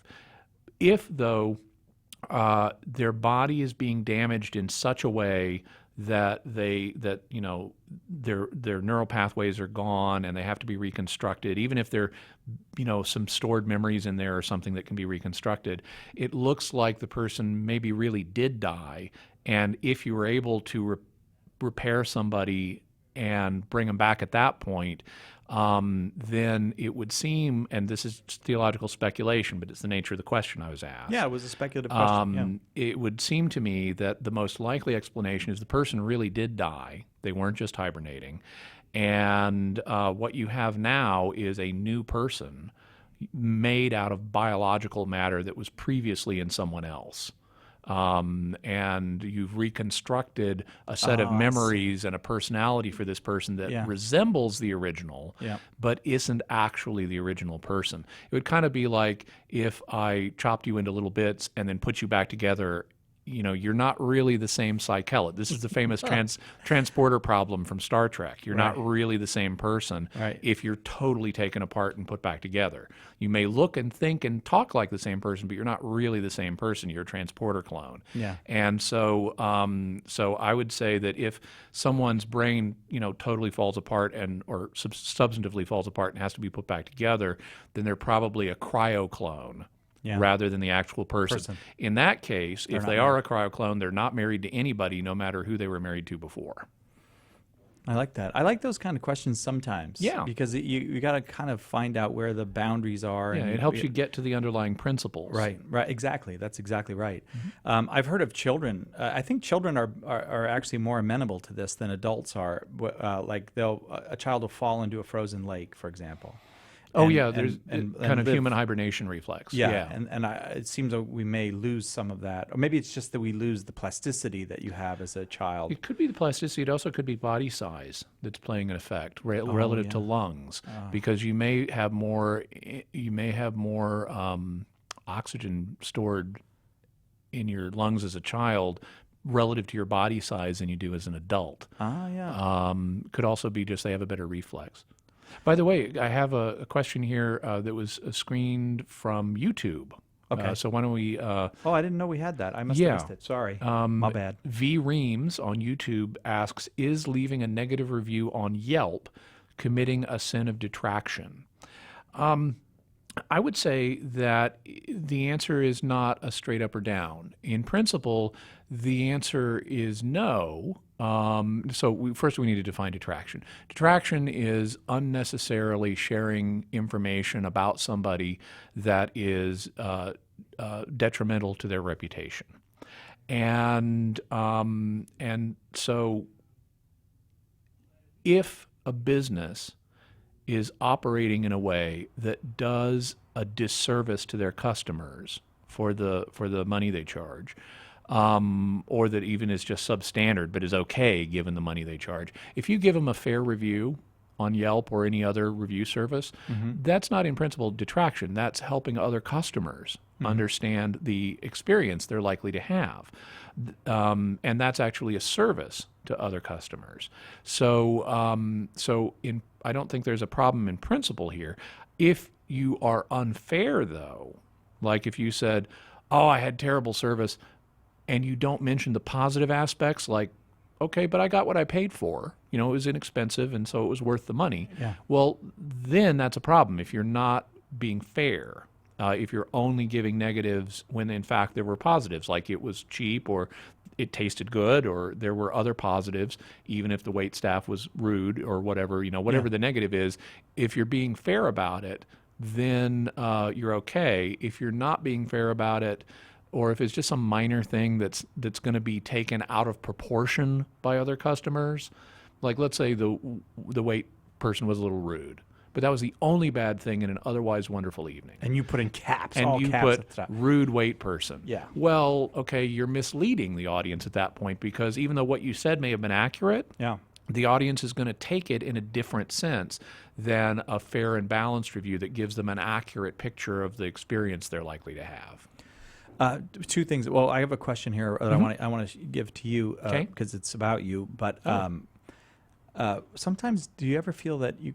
I know this is kind of weird, but I kind of prefer rude wait staff sometimes because you ever get that politeness that's so polite that it's gooey and you want them to go away. Yeah, kind of. That's that's kind of where I was going. Overly. Yeah, like I feel like I should invite him to sit down and Am I an evil person for thinking that? I feel like that there is a kind of unctuous politeness that people can do, and Yeah. not just in wait staff situations, but in all kinds of situations. Uh-huh. And that kind of unctuousness. It's not the politeness that's the problem; it's the unctuousness. Oh, yeah. Unctuous means oily. Yeah. And people in any experience, whether it's in a restaurant or a business or a sales floor where Yeah. you're buying something, if you've got an unctuous person you're dealing with, it's not as good of an experience as having someone who's just straightforward and polite, but Yeah. non-oily with you. Yeah. In Boston, there's a restaurant called Durgan Park. Mhm. I think it's the oldest continuously Continuating, I like that. continuating. I just made that up. Continuously operating restaurant in the U.S. Mhm. It's down by Faneuil Hall, and they have a reputation for being rude there. So it's kind of like a fun. It's their thing. shtick. Yeah, that's it. No soup for you. Yeah, no soup for you.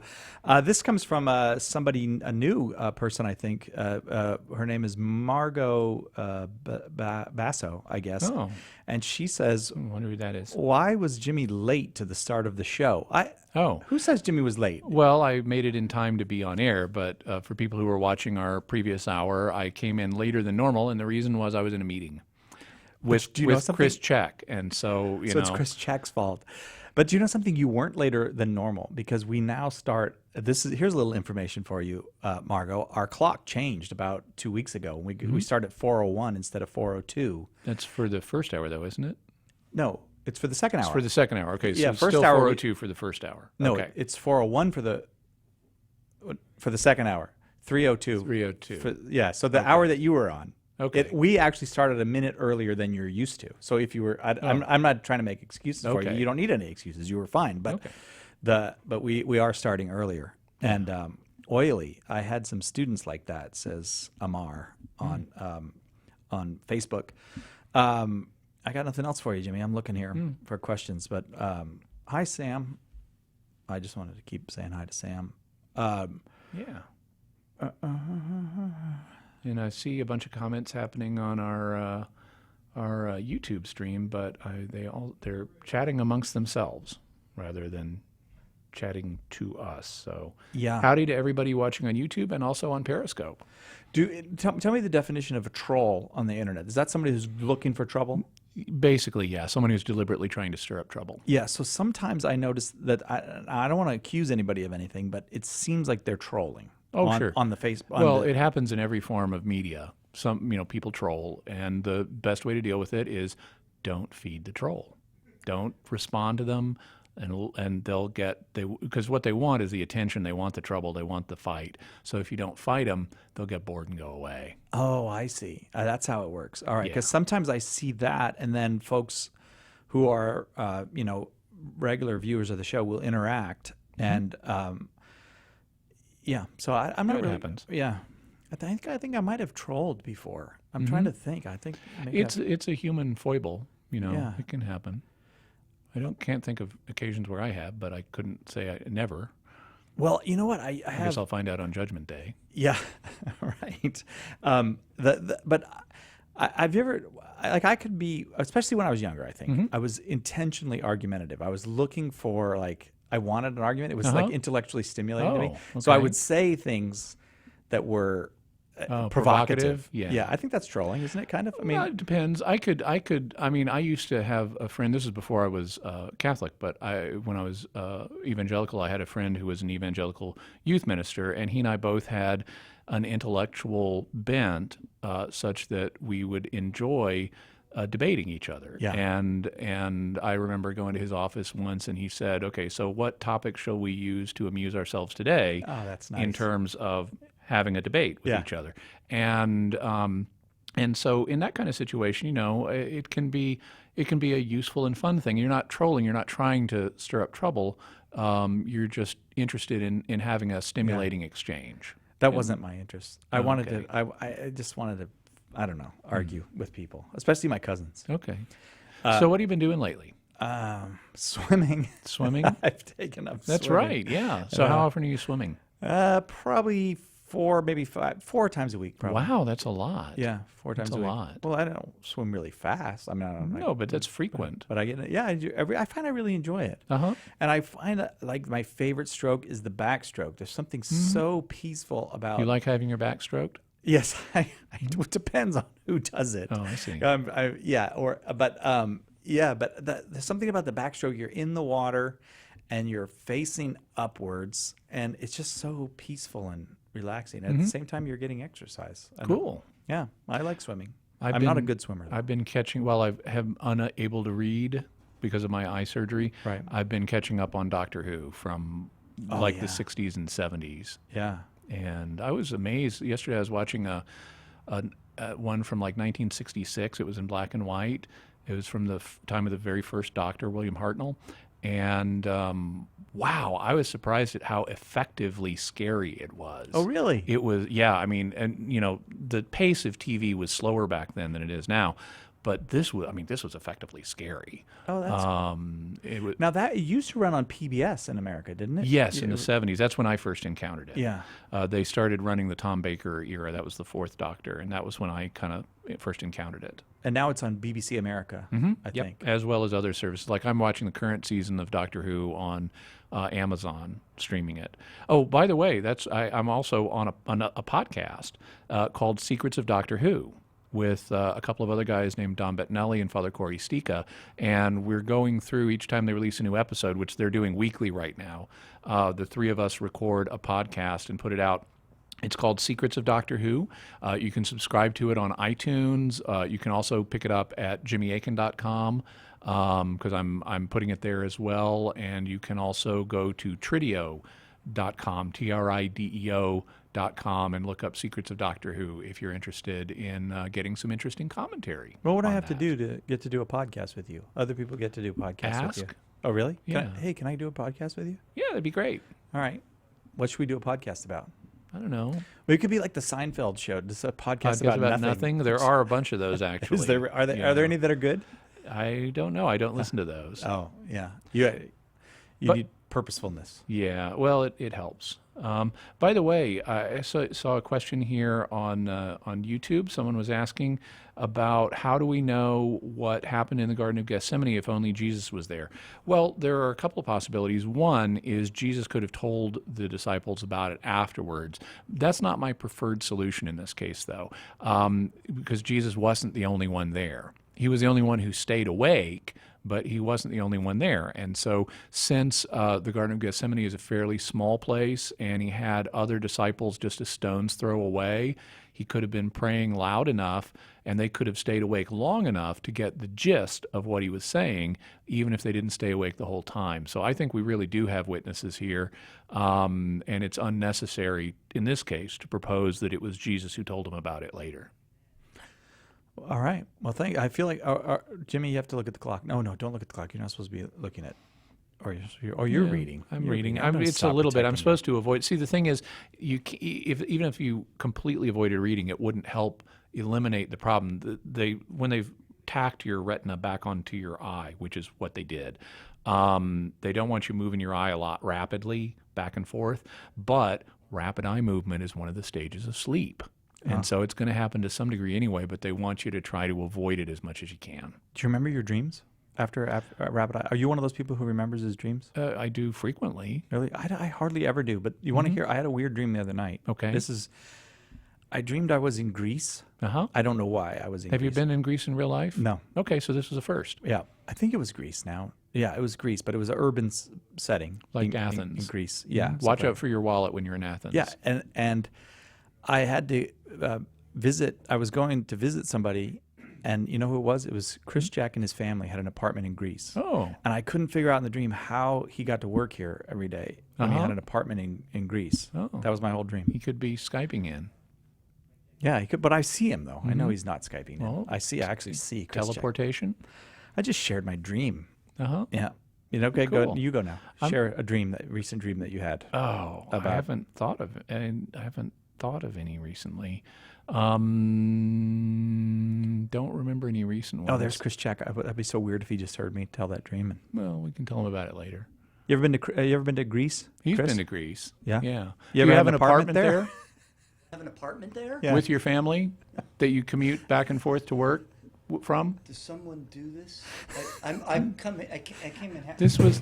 Come on in. Yeah. Okay.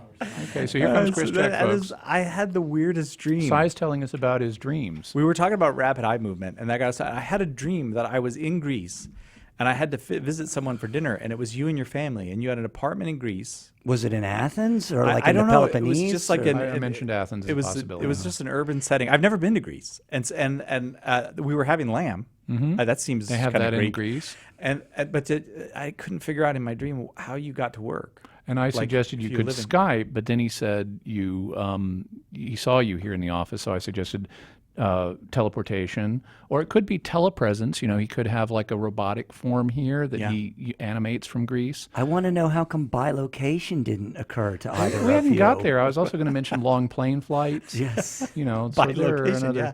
On the other hand, I mean, don't there's, exude that air of sanctity There's the that obvious suggests- joke You do your about virtual- bilocation we could make, but you What's know. the obvious joke? I don't- Well, that it only happens to really holy people. So. Oh, yes, yeah. exactly. Right. Yeah, You do have that you could kind rule of that Padre Pio out vibe. right away. No, no, indeed. The persecuted saint vibe. Yeah, that's right. No, Athens is actually Athens is kind of a gritty city. In my dream, it was too. Hey, John Laodicean says at YouTube says I had a dream about Sai singing Counting Crows at his wedding. I don't know what that is. Oh, it's a band. The Counting Crows. Crows. I could actually sing the my- Counting Crows right now. I could, but I got to remember that. Wait, Mr. Jones and Mr. Jones. No, I can't remember it enough to sing it. Yeah, my boys listen to that music. I want to be Bob Dylan. That's the only line I can remember. Yeah. Okay. Well, good. That's more than I knew. Yeah. So there, your dream just came true. He needs to do it at his wedding, though. Now I need to visit you at your apartment in Greece. It was weird. I told you, man, I never remember my dreams, and I remembered this one. It has one of the most magnificent archaeological museums in the world. Well, you would think, Athens? really. Athens. Yeah, Actually, yeah. two. There is the National Archaeological Museum, and then there's the museum that's the Museum of the Acropolis, which is really only about 10 years old, which is a superb museum. Is it Olympia where they have Mithridates' helmet? That is at Olympia. Yeah, I like the one at Olympia. They have the helmet of this ancient warrior Mithridates who you read about, and it's like right there, and it's all smashed up and stuff.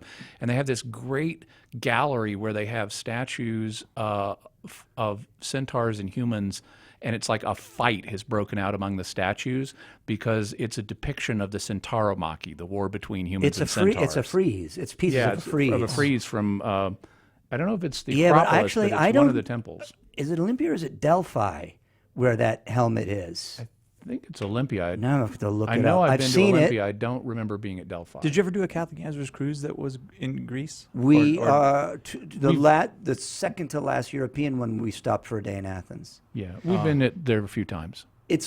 Cruising is not the best way to see Athens because the port city is Piraeus, which has a fantastic maritime museum, by the way, including a full-scale trireme. Yep. Really? Yeah. Well, I don't know. No, trireme is a Roman boat. This would just be a galley, but like a 5th century galley, like what you would have seen if you had been at Salamis, the second most important sea battle of all time. After Actium?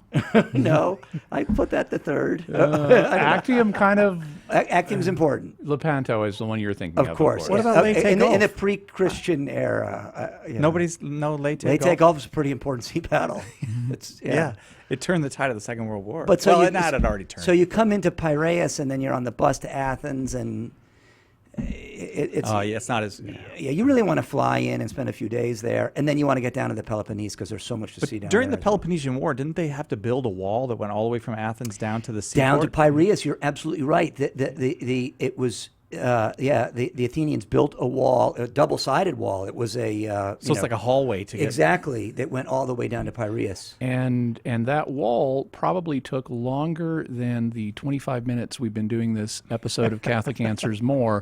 We're starting to have people We're getting the needing signal to go. from the booth. So wait, we're just starting to talk about military history. I can go another hour. Since we we've gotta been do that. another save it for Catholic Answers focus. So since we have been talking about dreams, why don't we conclude by wishing everybody sweet dreams. Good night.